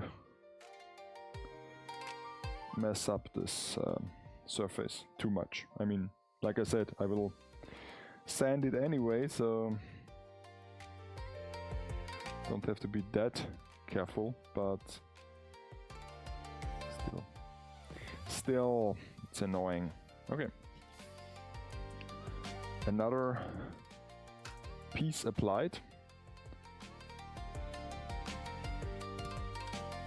But I don't know if I just will finish the staircase today. I don't know. Maybe I will finish it off stream over the weekend. But I also don't know if I have time for this, so maybe I will, maybe I won't, who knows.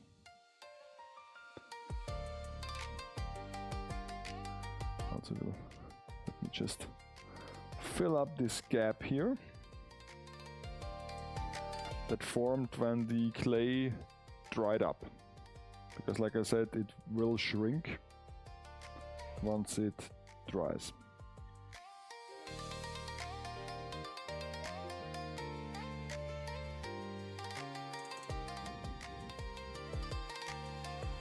The cool thing about the basement workshop is that it's chill and moist. At least moister than in the living room or upstairs. And so basically the clay dries really slow. So it doesn't like get some cracks in there. Because when it dries too fast, then it might crack in certain areas. So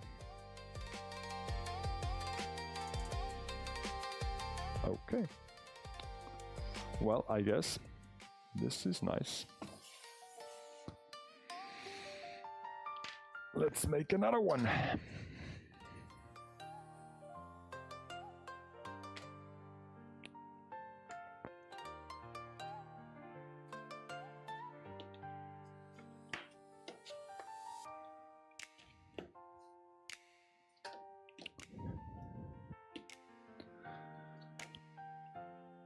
Also, once I finish my architect, I might do a short review with her as well.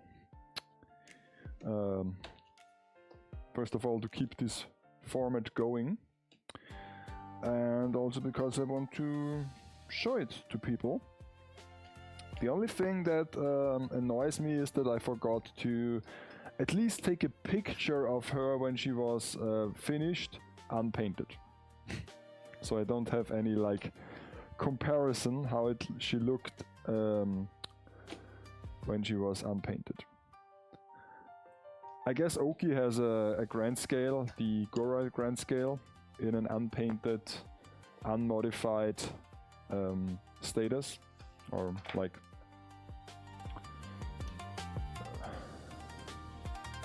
so maybe I borrow his and like to have it to make a point, basically.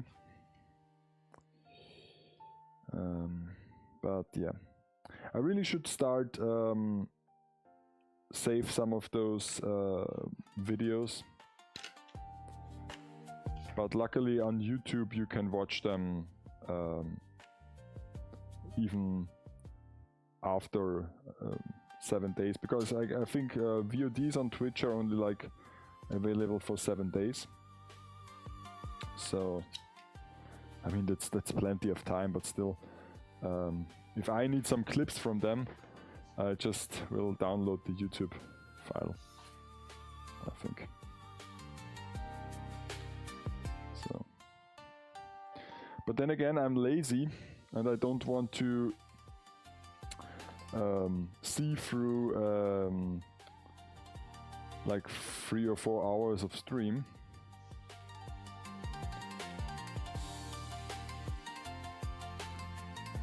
I mean, it's enough work to basically listen to yourself once you edit all those review videos. But I know this from back in the day when I still edited long form content and really got to edit some podcasts and talk shows. It's pretty time consuming just to sit there and basically watch yourself talking for hours and cut out all the unnecessary bits and pieces. And yeah. So compared to this, a review is a piece of cake because it's just like 15 minutes. Yeah, but I don't want to watch my streams. Even I don't watch my streams. And so, yeah. Most of the stuff I do here will not be seen, even by me. So, it's a shame, but it is what it is. I also still have to come up with a proper intro and countdown for the workshop streams here as well. Maybe I will do this in February. I mean, can you believe that 1 month of the new year is already over? Already gone?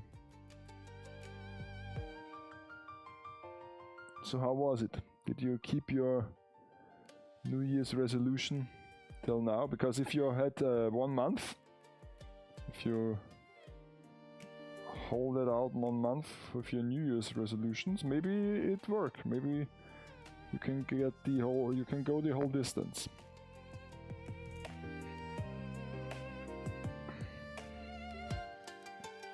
So can I use this as well, I guess? Don't have to roll it again, because I can use another 3 centimeters of this.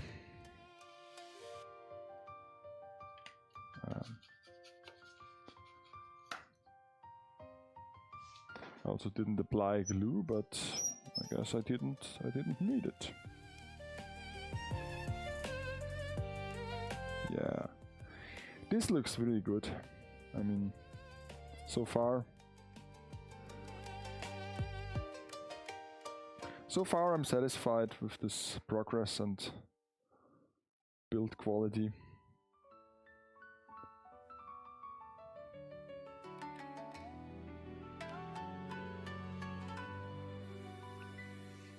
I mean, I basically just did this before when I built the Dungeon Meshi dungeon, with the only exception that I had to be more delicate with all those smaller stones, and also had to add some structure to all of the parts as well, so it took even longer. I guess covering the whole dungeon with clay took me about like almost 1 month, but not just 1 day in the week like I do it now, just every day working on it for almost 1 month.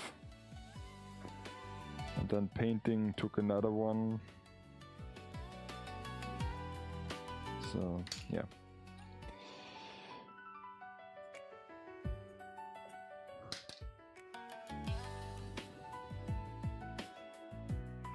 And all this for just 1 photo, huh? Maybe I will do a second one, but basically just 1 photo.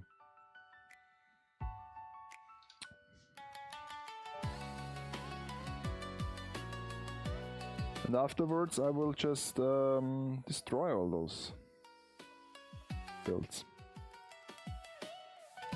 won't keep them around.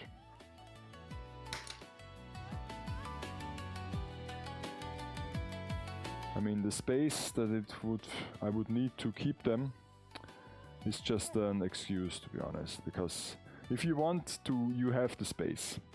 Just store it somewhere.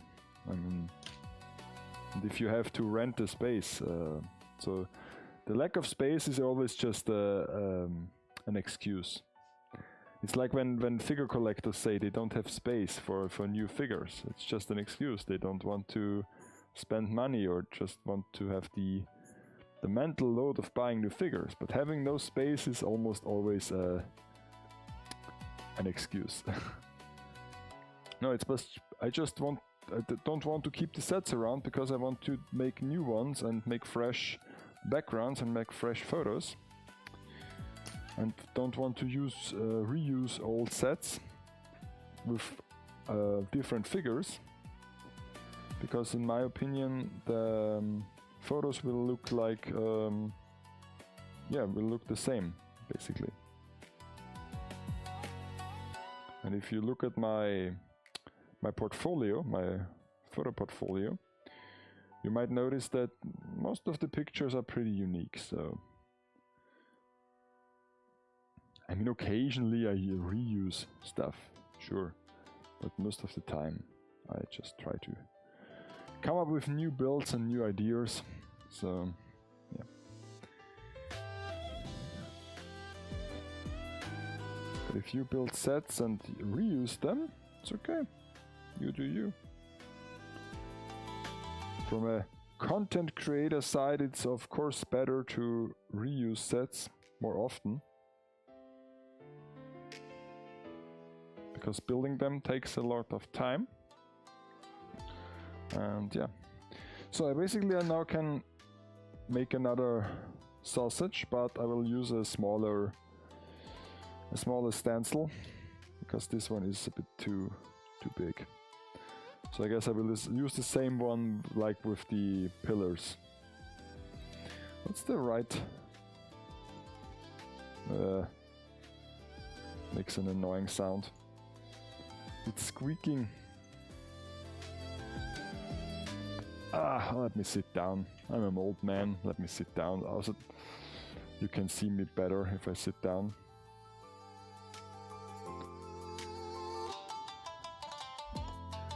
Okay, in with the clay and press it in there.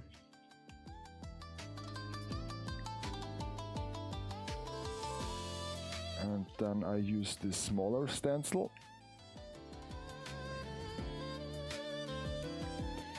And let's see, maybe I can get the whole distance. Maybe I can get the whole distance. Wish me luck. Because I don't want to have a seam gap.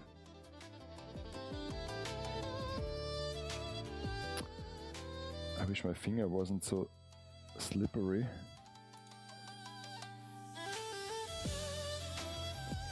But this doesn't look too bad.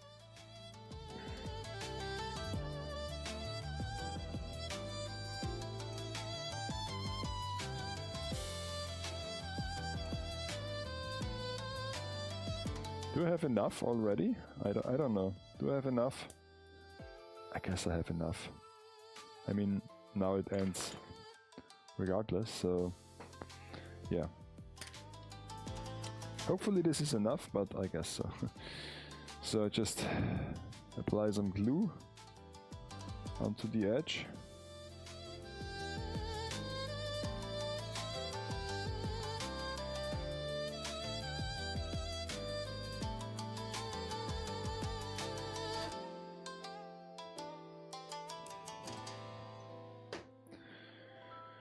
And then I just try to have this applied. Oh shit. Okay. I mean, I guess I have to... No. It won't go with one piece. Sad. Very sad, very sad. Is this enough? No. Come on. Why are you doing this to me?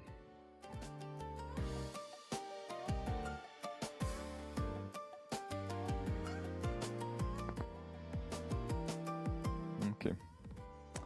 So now I have to try to get this in shape a bit better, so that it doesn't look like a worm.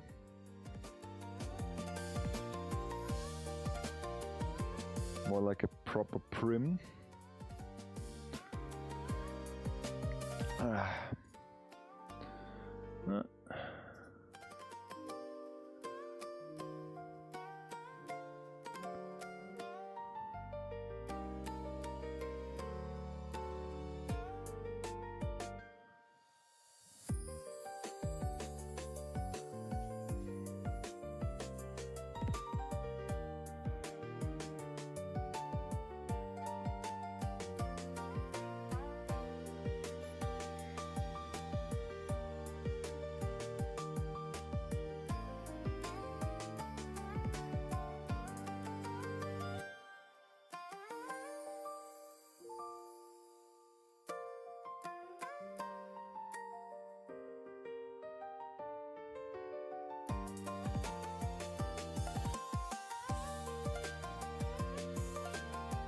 Okay.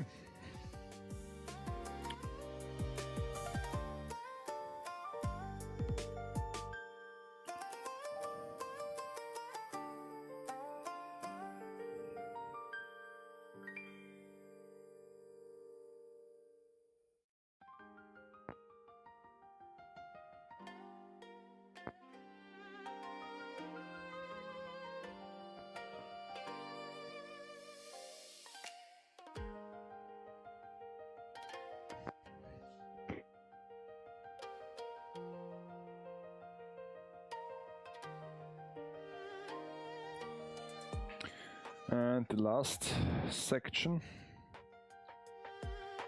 I mean, I guess I just try to cut this off and roll it again.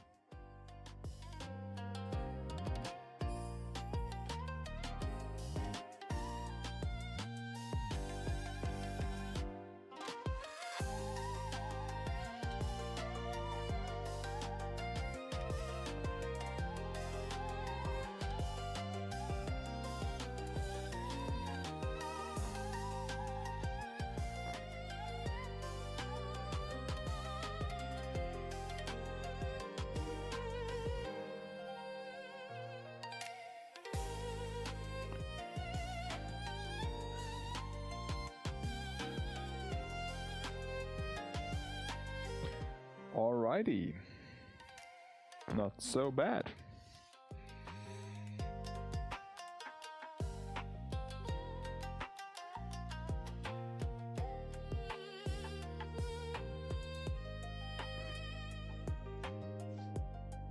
Alright.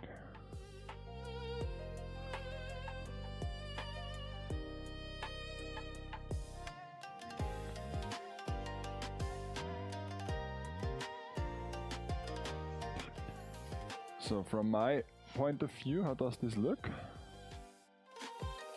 Okay. Not too bad, not too bad. Guess I can try to get a bit of material in here.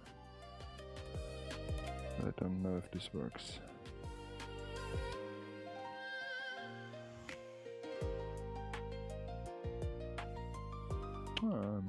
I guess.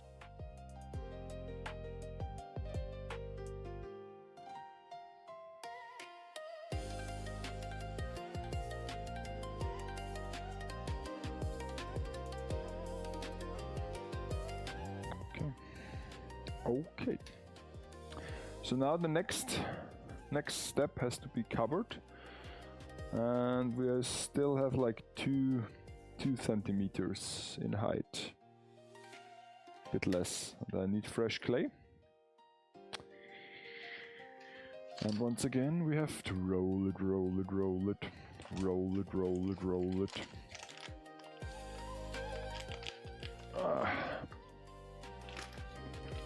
And almost I have used a kilo. So, and I still have to cover this whole top part here. Ah, oh God.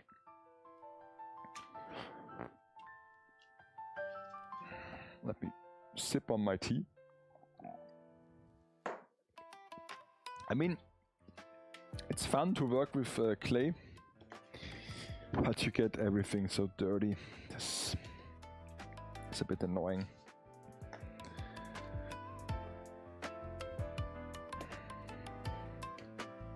I guess the best part to work was always with carton, like really clean carton or like balsa wood, and a knife. Didn't produce almost no dirt.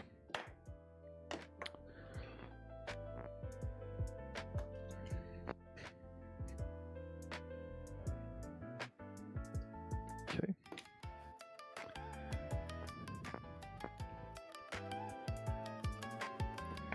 So let's see, 2 centimeters I said. Let's go for the biggest part here. Also where it might be the most thick. So yeah, two is almost like too much, so I guess I will just use 1.8, 1.8, 1.8, okay. Let's go with this.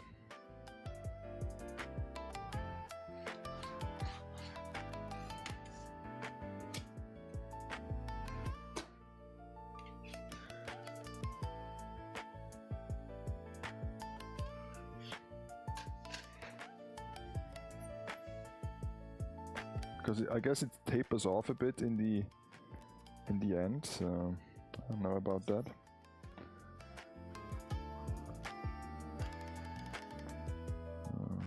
I mean, it's enough, but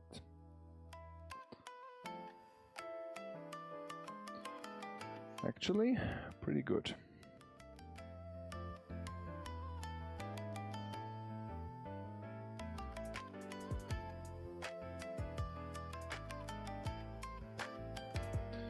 There's a hole that I have to cover up.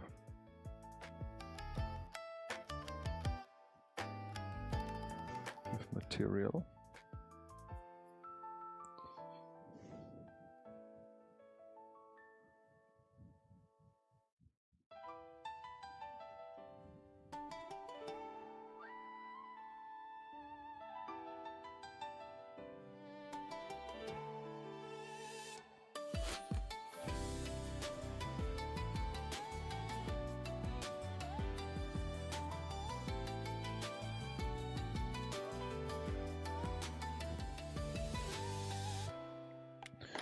Okay, so ultimately I have too much, but doesn't really matter. I can just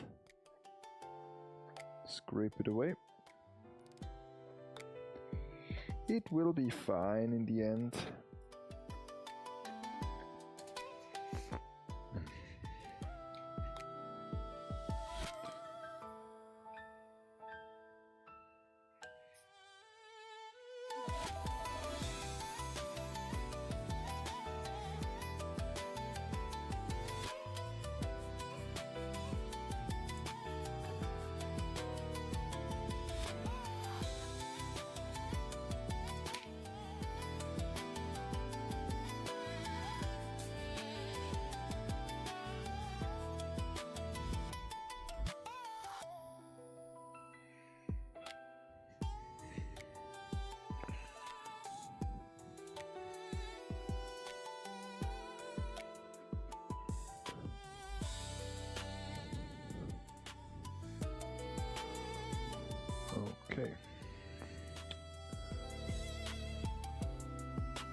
Yeah. Better than styrofoam, I guess. Okay, next one. Make it 1.7. It's enough. Enough of material.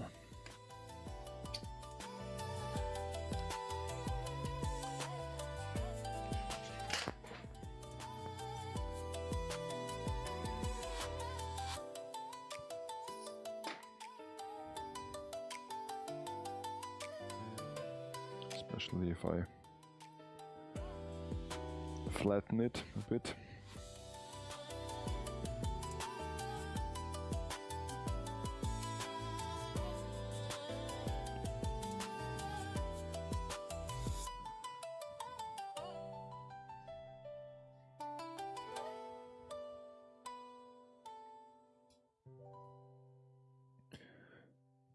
So next weekend, so not this weekend, but next weekend, there are like 2 major events, of course.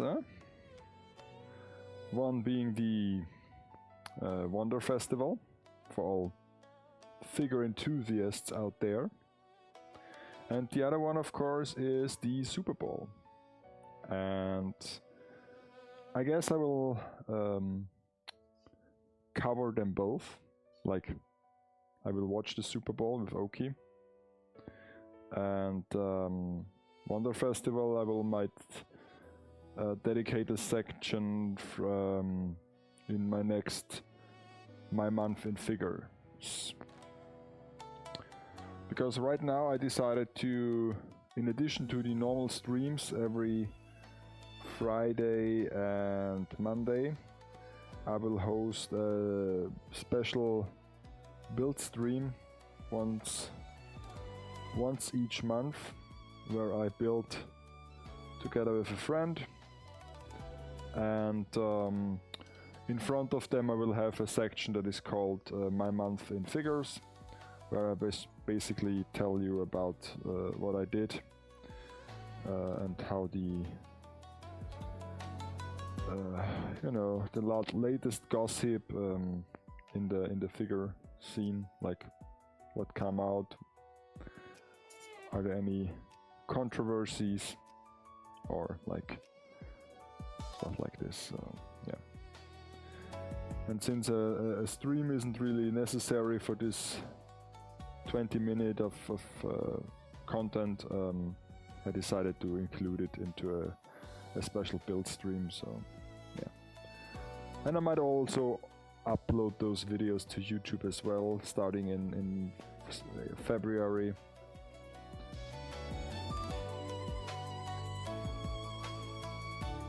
I mean, technically I could also upload the January one, but then again it's a bit the intro is not really it makes no sense in context to watch it as a standalone. So yeah, I decided against it. And also it was just a prototype, let's be honest. Next time I might put more effort into it.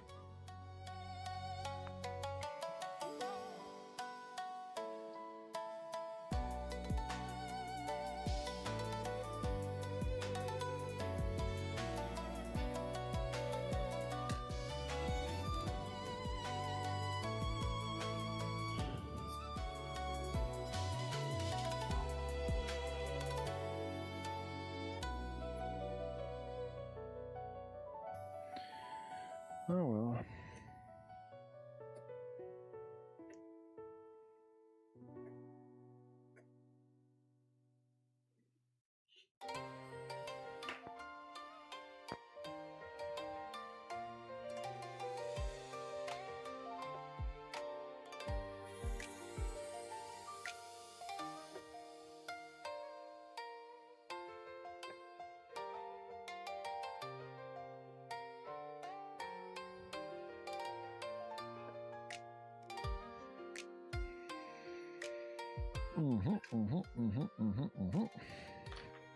Yet another piece.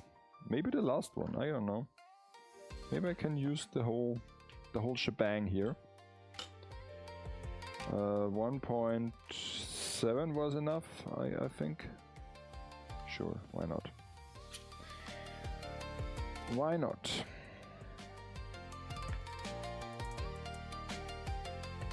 I mean, that's plenty of material, let's be honest.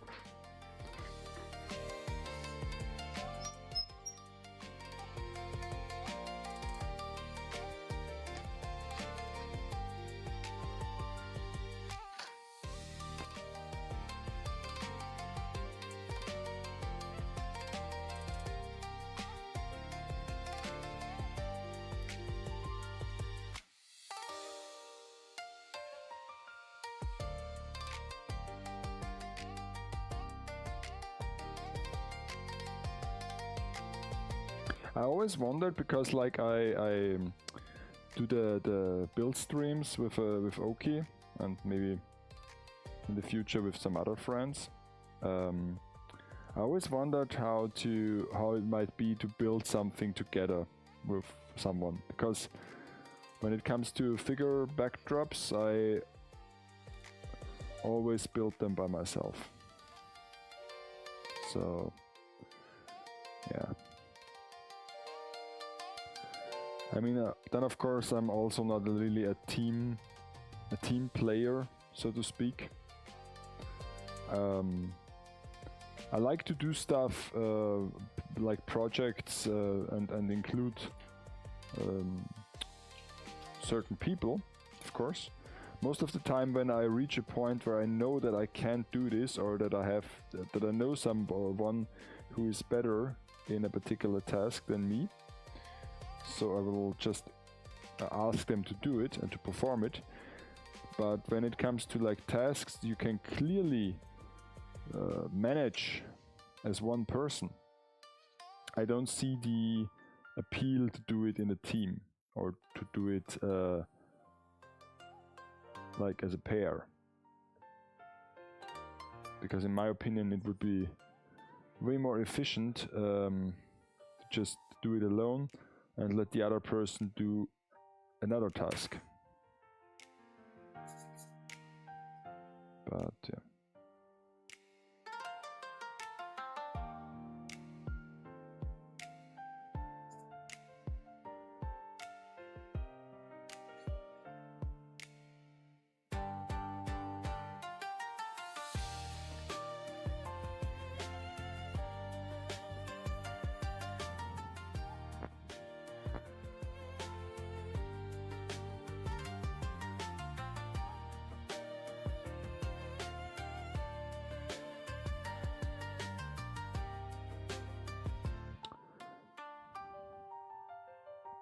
So I'm wondering, like, when I put on this clay, how it would be if some second person could hand me those clay parts. Like one is doing the rolling part and the forming part, and I'm applying the clay to the structure, or vice versa. So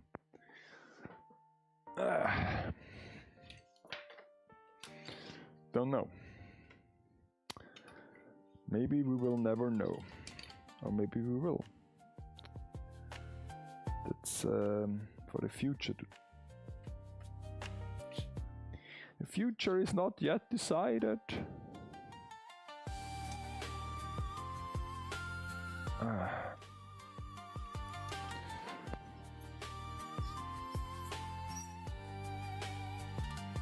And also I want to watch this tokusatsu show, this gun girls lady thingy plastic model show, because to be honest, I don't know, I kind of hooked on it.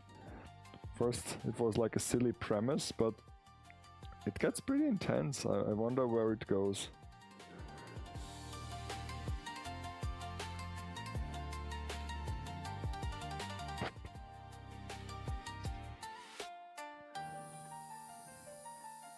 That's so me. I mean, not watching any major shows on Netflix, but just watching a tokusatsu show, a niche tokusatsu show on some random free streaming service. It's not Pluto TV, just to make this clear. Because actually there are now a few free streaming sites out there with like some really old shows. I guess this is like the equivalent to cable TV, when you have those cable channels that are very, very high up. Because I don't know how your cable system works, but ours is like 1, 2, 3, 4, 5. I mean, back in the old days it was like this. Because everyone like had their TVs programmed the same way, almost. At least the first like 10 or 12 stations. And then it got weird pretty fast.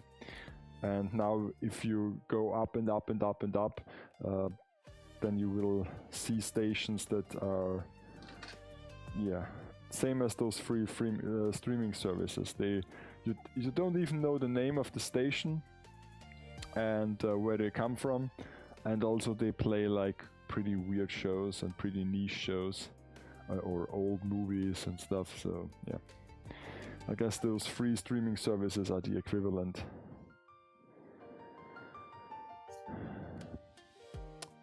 Sadly, I think that my period of free Amazon Prime 1 month per year is a thing of the past. Too bad. Because honestly, this was kinda ideal for me to get 1 month of Amazon Prime for free each year. I watched all the shows that interest me and then I dropped it.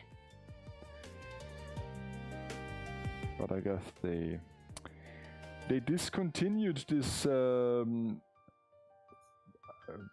yeah, strange offer for like people like me. But that's okay. They have to make money, I guess, so it's okay.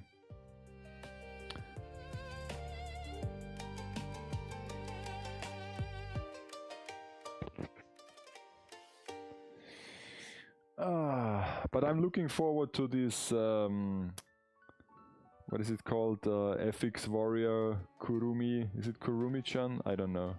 The Forex trading anime that comes in 2026, I guess like next season or in summer season, I don't know.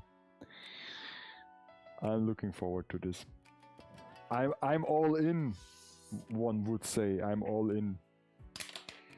I'm heavily invested in this show. Maybe oh, there has to be a manga. Of course there has to be a manga. So maybe I will look up the manga and read, like a proper nerd, I will read the manga first and then I know what's happening, what is supposed to happen in the show. Oh, should I do this?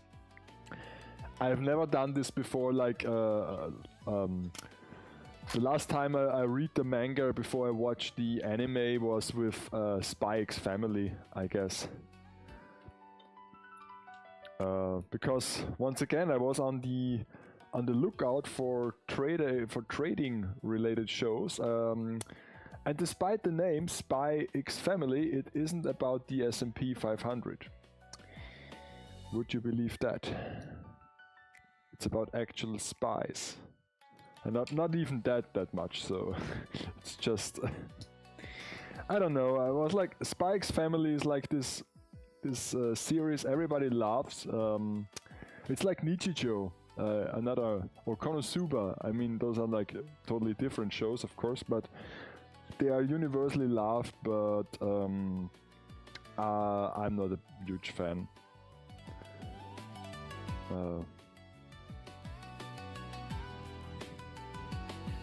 Like, for example, like Konosuba is like a comedy show, of course. I mean, isekai and but foremost comedy. But in all fairness, I don't like this style of humor that much. I don't know. My eye is starting to itch. By the way, now that my eye is starting to itch a bit, right now we have still winter, but soon there will be spring, and once spring come around, also my allergy will pop up. So looking forward to that. It's not that bad. There are people who have it way worse than me, but still.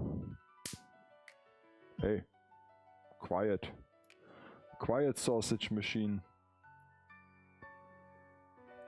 It pops and crackles. Yeah, basically just my eyes start to itch and get a bit red, like when I smoked some weed. Also when I rub my eyes, because it feels good, and then they get red. But that's just the thing. I don't have problems breathing or other things, or getting a rash or something. It's just minor allergy against weeds and plants and whatnot. So. And apparently I'm also allergic to cats. But not when they are like around. That's fine. Ooh, I just thought I can manage to get this on in one piece, but nope. So basically when cats are around, that's fine, doesn't bother me. But when they scratch me, it does really hurt, and I mean, of course it hurts, but more than it should be. And I also get a small little rash where they scratched me, so yeah. Apparently I'm allergic to cats as well. Ah, come on, my fingers are more gluey than the surface I want to apply it, so well.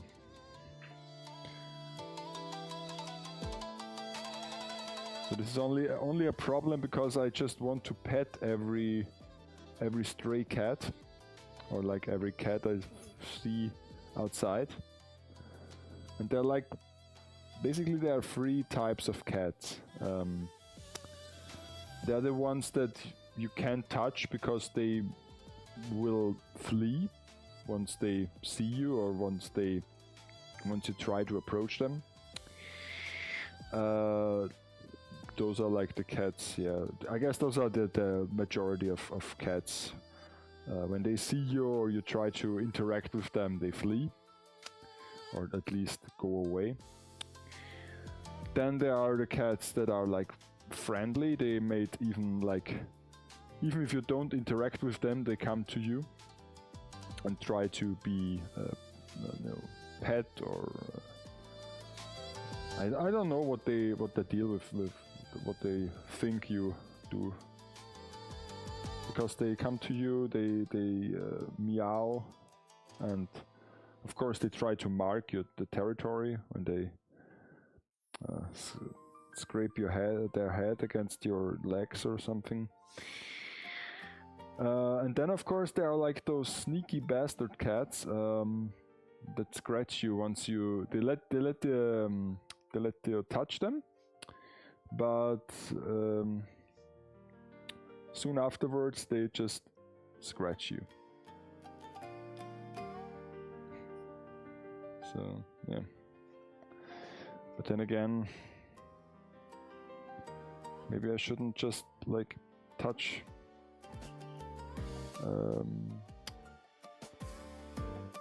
some cats that I see on the street.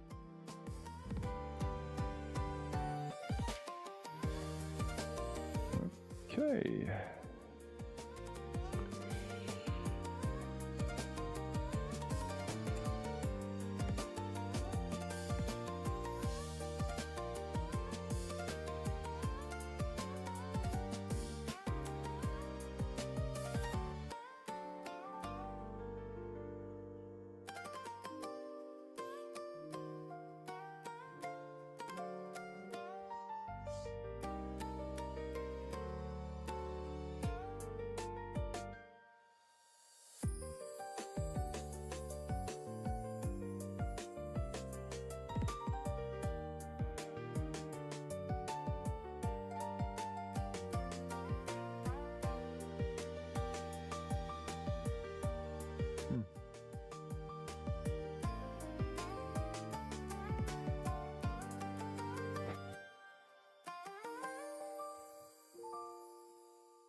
Okay, how does this look from this angle?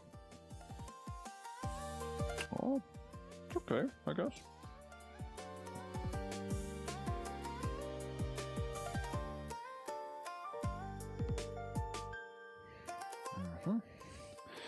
So there is a bit left where I have to use part of the sausage. Should I use this part or this part? I guess this part looks a bit nicer.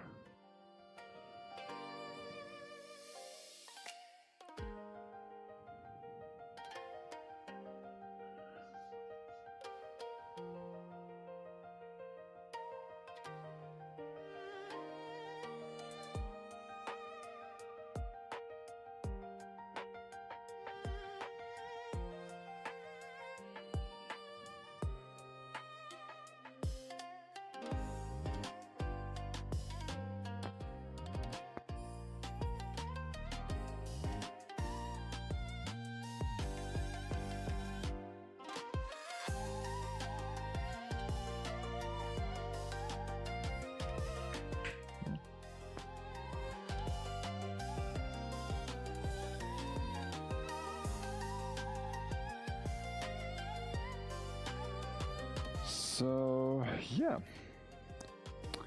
I guess I will just, because it's midnight now, I will just make this part here and maybe the last sausage, and then I just managed to cover up all the stairs with clay where it was dry, and then I can do this part here either off screen,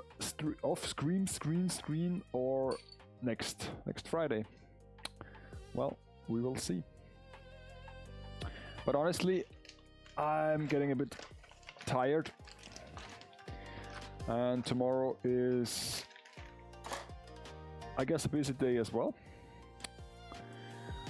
because I still have to finish some parts for the architect kit.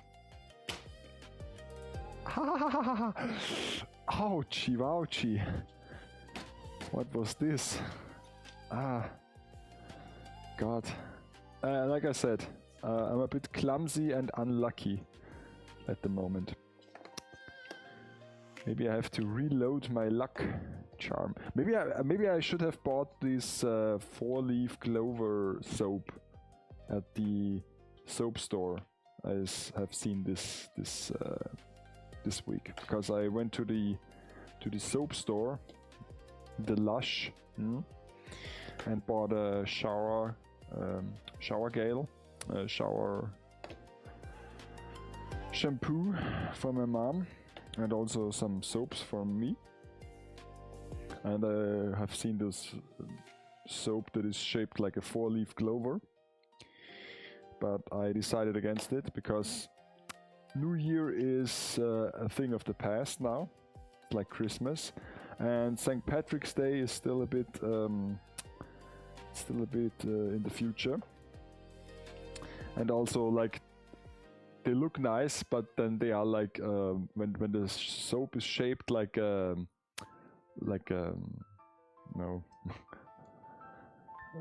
thing, not like a bar of soap, but rather like a star or like a teddy bear or like a 4-leaf clover or a watermelon, or they have like weird stuff there, but you can't rub it in your hands. It's like it looks nice, yeah, but it's unpractical. So yeah, I decided to buy another piece. And let's be honest, they smell really good, but they also all smell kind of similar. So because there aren't as many ingredients you can put in a soap to have them smell nice. Most of them are like citrusy flavor, so or like milky flavor.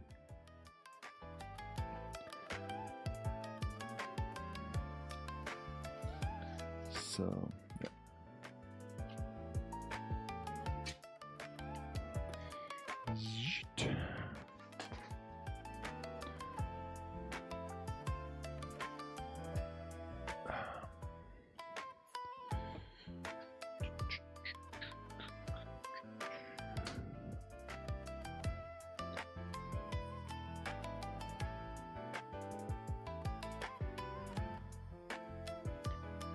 And I also know that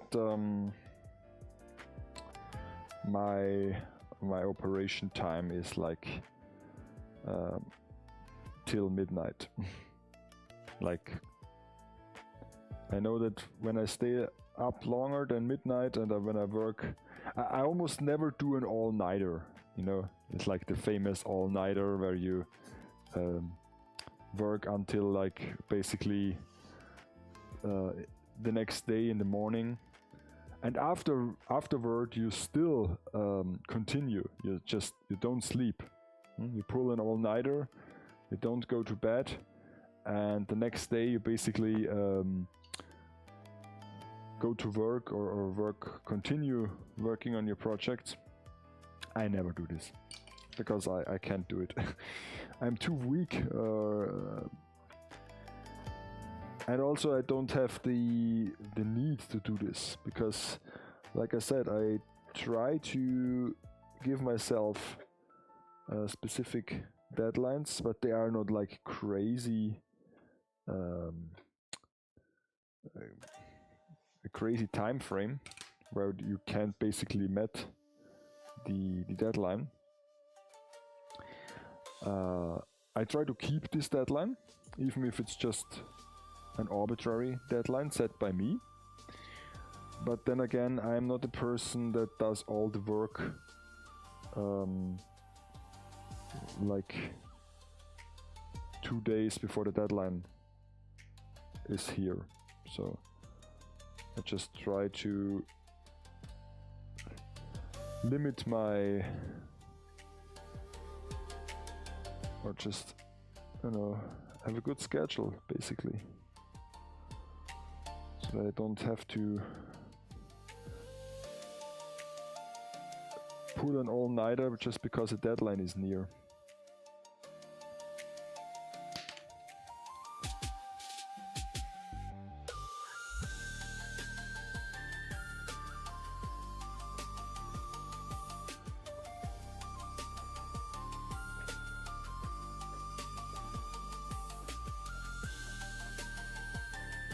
And also, let's be honest, if you do this stuff, at some point you have to rest.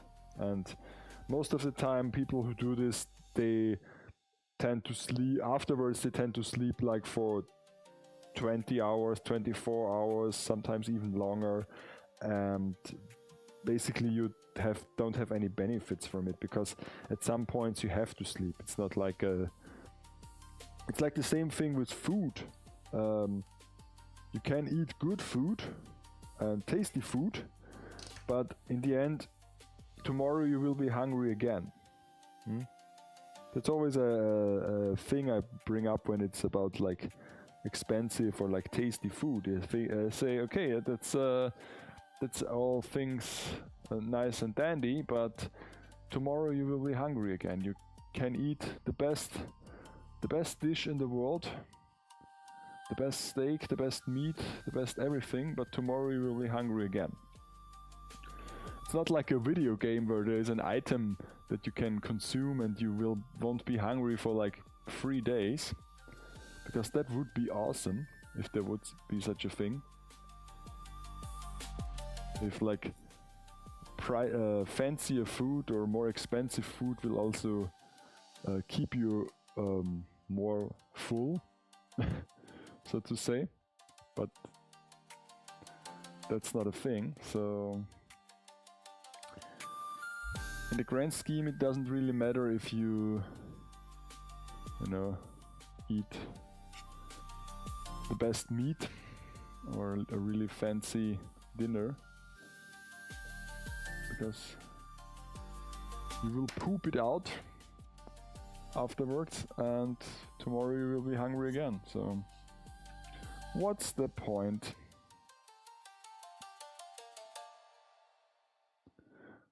And with sleep it's the same thing. You can deprive yourself from sleep, and if you are constantly under adrenaline, it might also work, because that's what I experienced when I have something to do and I'm working towards a goal and I'm full of adrenaline. I don't feel sleepy, but once I sit down for a moment and relax, I instantly fall asleep. I mean, or just get really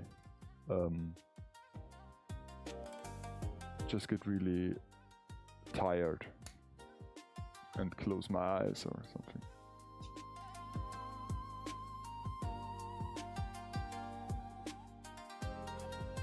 Okay, I guess it's a bit too much material I used on those parts, so I will just limit it from here on else.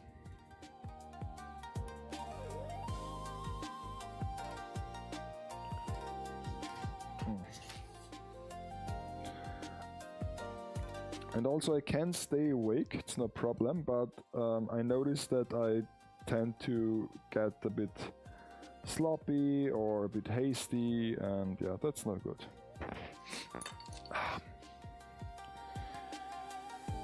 And like I always say, tomorrow is a day after, so why should I rush? There is no need to rush. Any of this doesn't matter. If it won't be finished today, it might be finished tomorrow.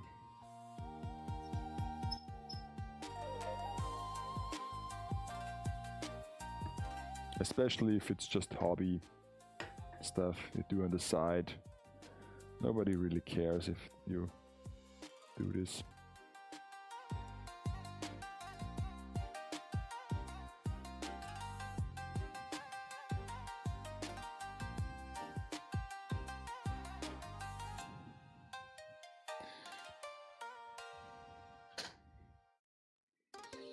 Oh, just noticed that I have to make at least a bit of a clean cut here. So, well, like I said, I might get sloppy.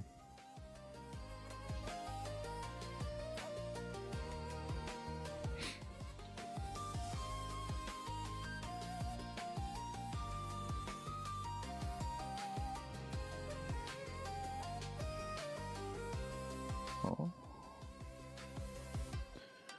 this looks nice.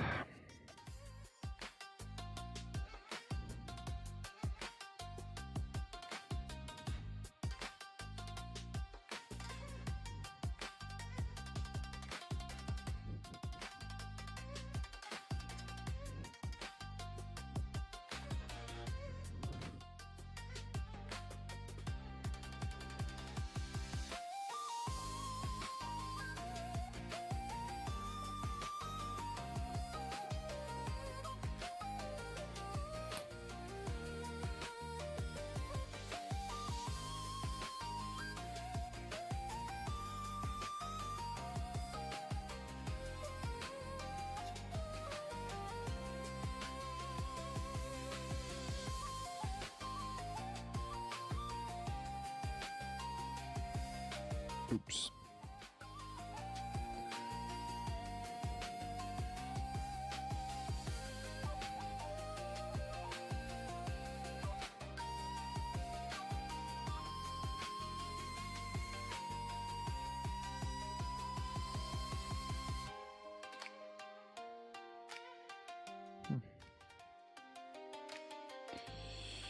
Yeah.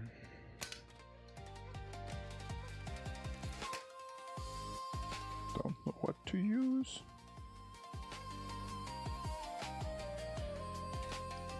Does it even matter? In the end, it doesn't even matter.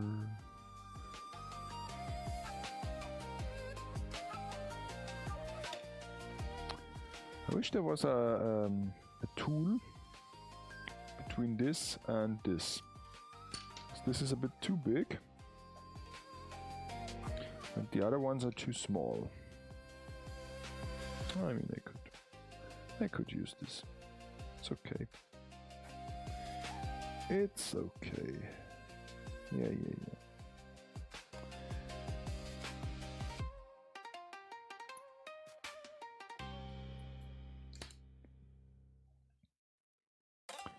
Okay, halfway through. Let's continue. I want to go to bed so bad, but I have to work on this build.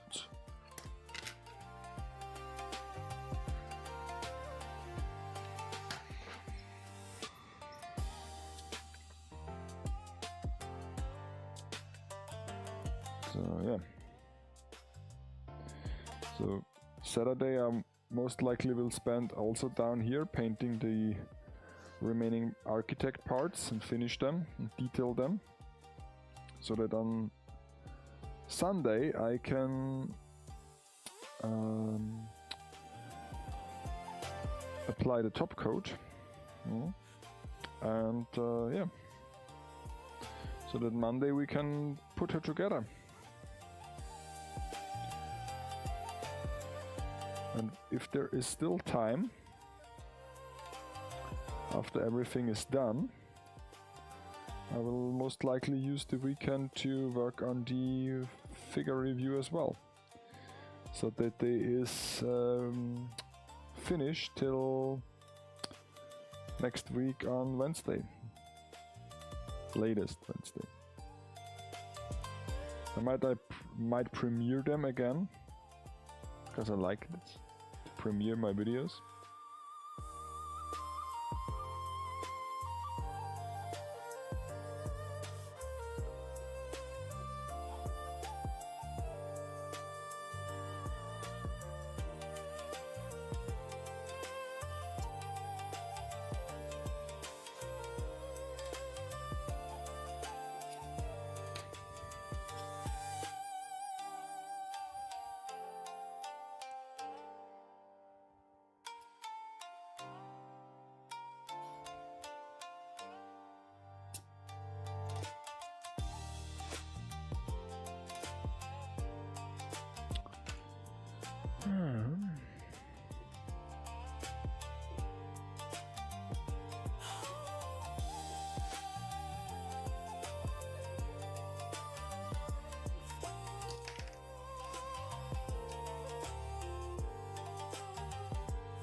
Okay, I guess I still need 2 parts.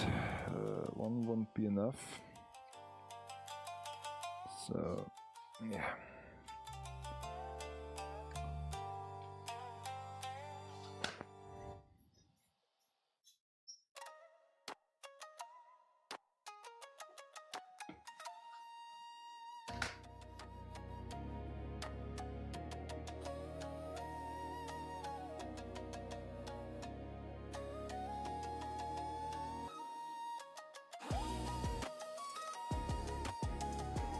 Or maybe I can stretch it.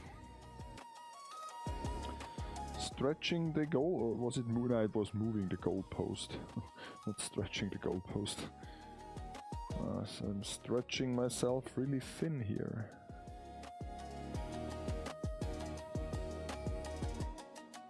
Let's see.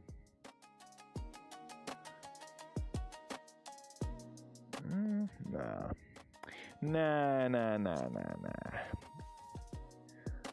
This doesn't work. I still have to cut another piece, like here.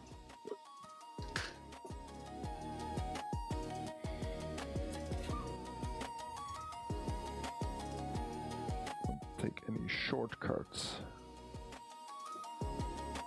I still have to apply the brim, so what's the matter anyway? Doesn't really make a difference anymore.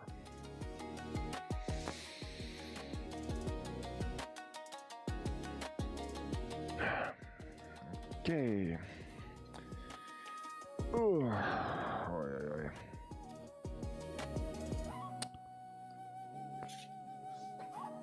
No, there is no tea left in the cup. Can I refill? Can I have a refill, please?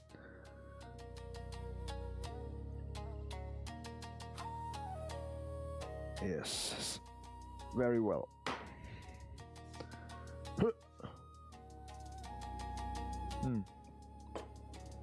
The nice thing about the green tea is, first of all, it tastes good. Those infused green teas from this tea shop are very delicious, most of them. I mean, for almost all of them are. Because for some reason the green tea brings out those flavor textures really well. Those flavor profiles. But other than that, I can actually drink it right from the thermos, because it's not scorching hot. It's just nice 70, maybe now 60 degrees, so it's the perfect temperature to drink. And yeah, I like it. And also now it comes the more warm part maybe of the year, like spring. So I won't drink all those heavy black teas and fruit teas anymore. I'll just switch to green tea. Huh.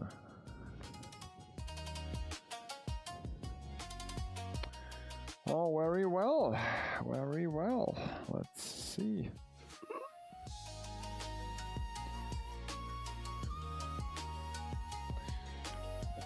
This doesn't look so bad.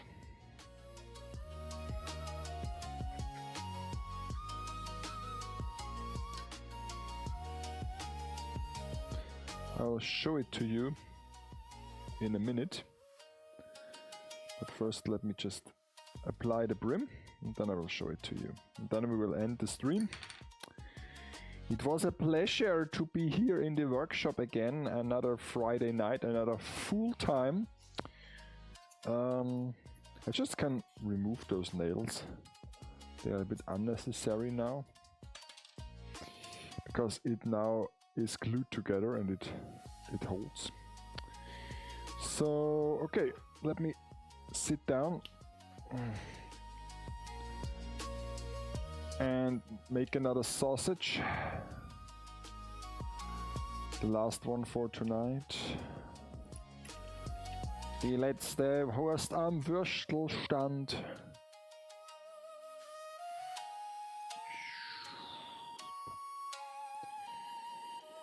So I'll load the sausage cannon.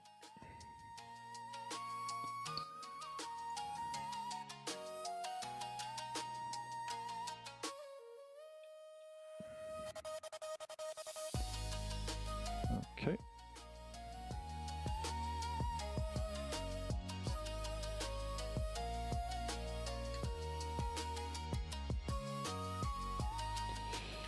And have it pressed. Presto! And hopefully it's a good one.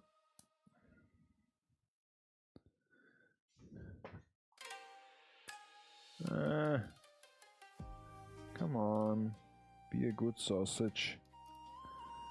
Don't sputter too much. No, that's good. That's actually quite nice.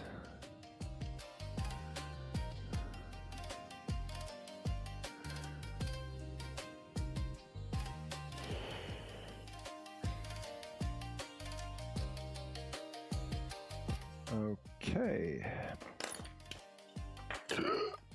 No. Oh no. I destroyed my sausage. Yeah, it's a little bit late, so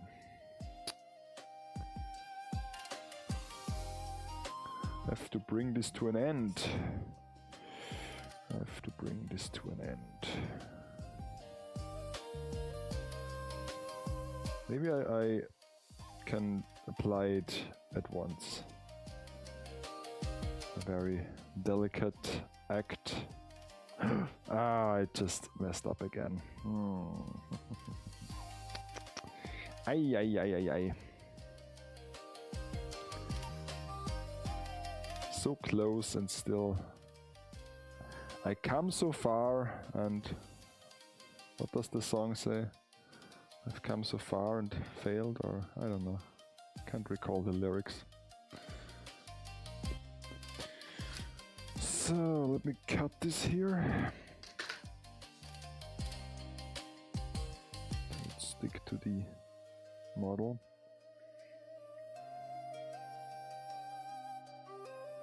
Oh. Just so now the stairs are getting closer together to each other, so it's a bit hard to have this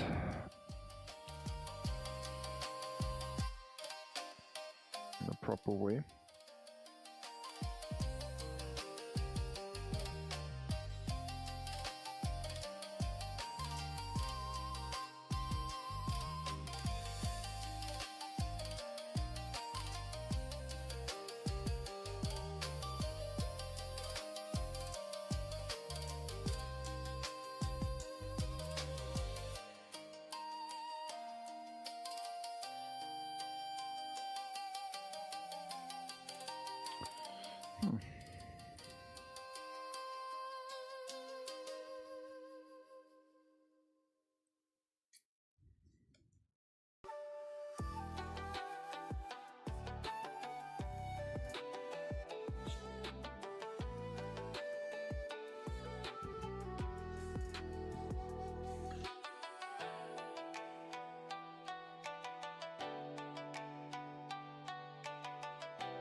I wonder how this will look after it's sanded.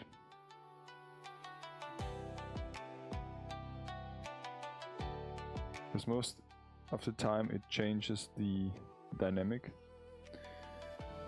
a bit. Also I hope that it will withstand the sanding process, that it won't like break.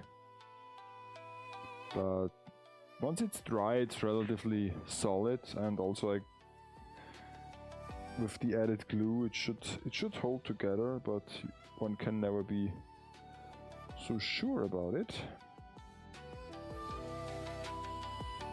Okay, so now I have to apply this teeny tiny bit here, and then I'm free to go. Is this enough? No, that's not enough. Curse it. I guess that's enough. It has to be enough. Yes. Okay. Let's see.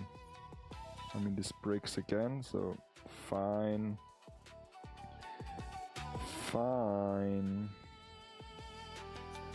Have it your way.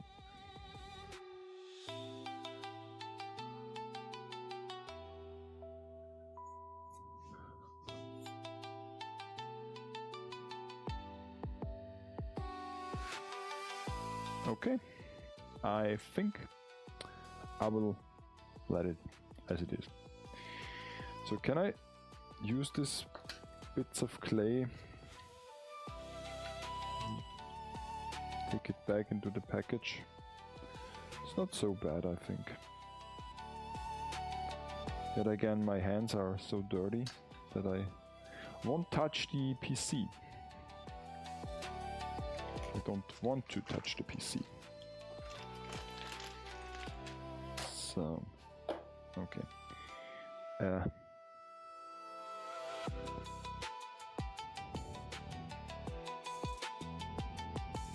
Oh, now I got the camera to track me again. Okay. Let's switch to another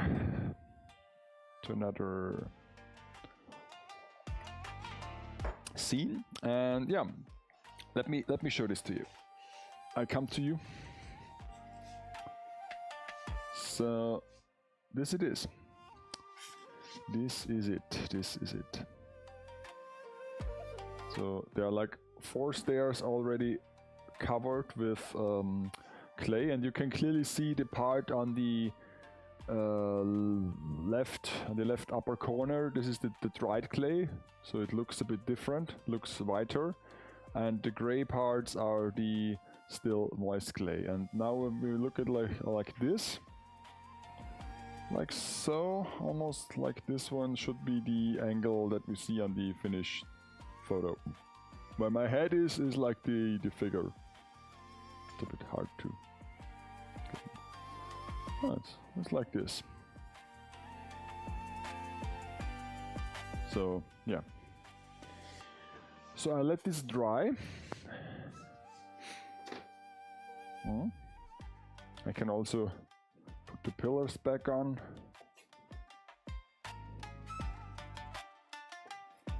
Like this. I still don't know if I should paint the base, basically the whole structure, in the same color as the pillars. But if I look at the original photo I took, it's basically the same color, so I might will. Maybe it's a bit more like yellowy, it's, but basically it's the same color, so yeah, I might do this. Okay. Oops.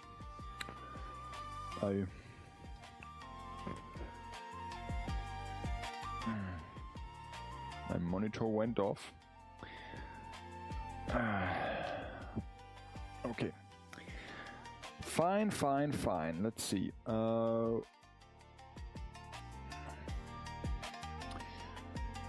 What is going on? Nothing much. So, yeah. I would say thank you so much for watching the stream. I will come back on Monday with another Pla Monday. We are putting together the architect. I don't have the box here right now, but we will put her together. Yeah, I will continue with this set maybe during next week, and if you want, you can drop by to another full day on full time on Friday. It's late. It's like almost it's 12:30. So yeah, next Friday I will continue with this.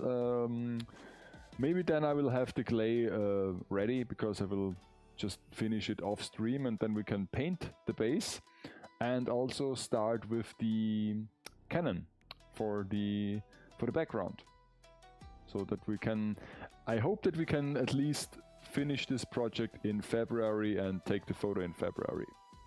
That's my goal. That's my actual goal. So yeah. Okay, so thank you very much for joining me once again in the workshop for another full-time Friday, and yeah, take care out there, and keep having fun building. Bye.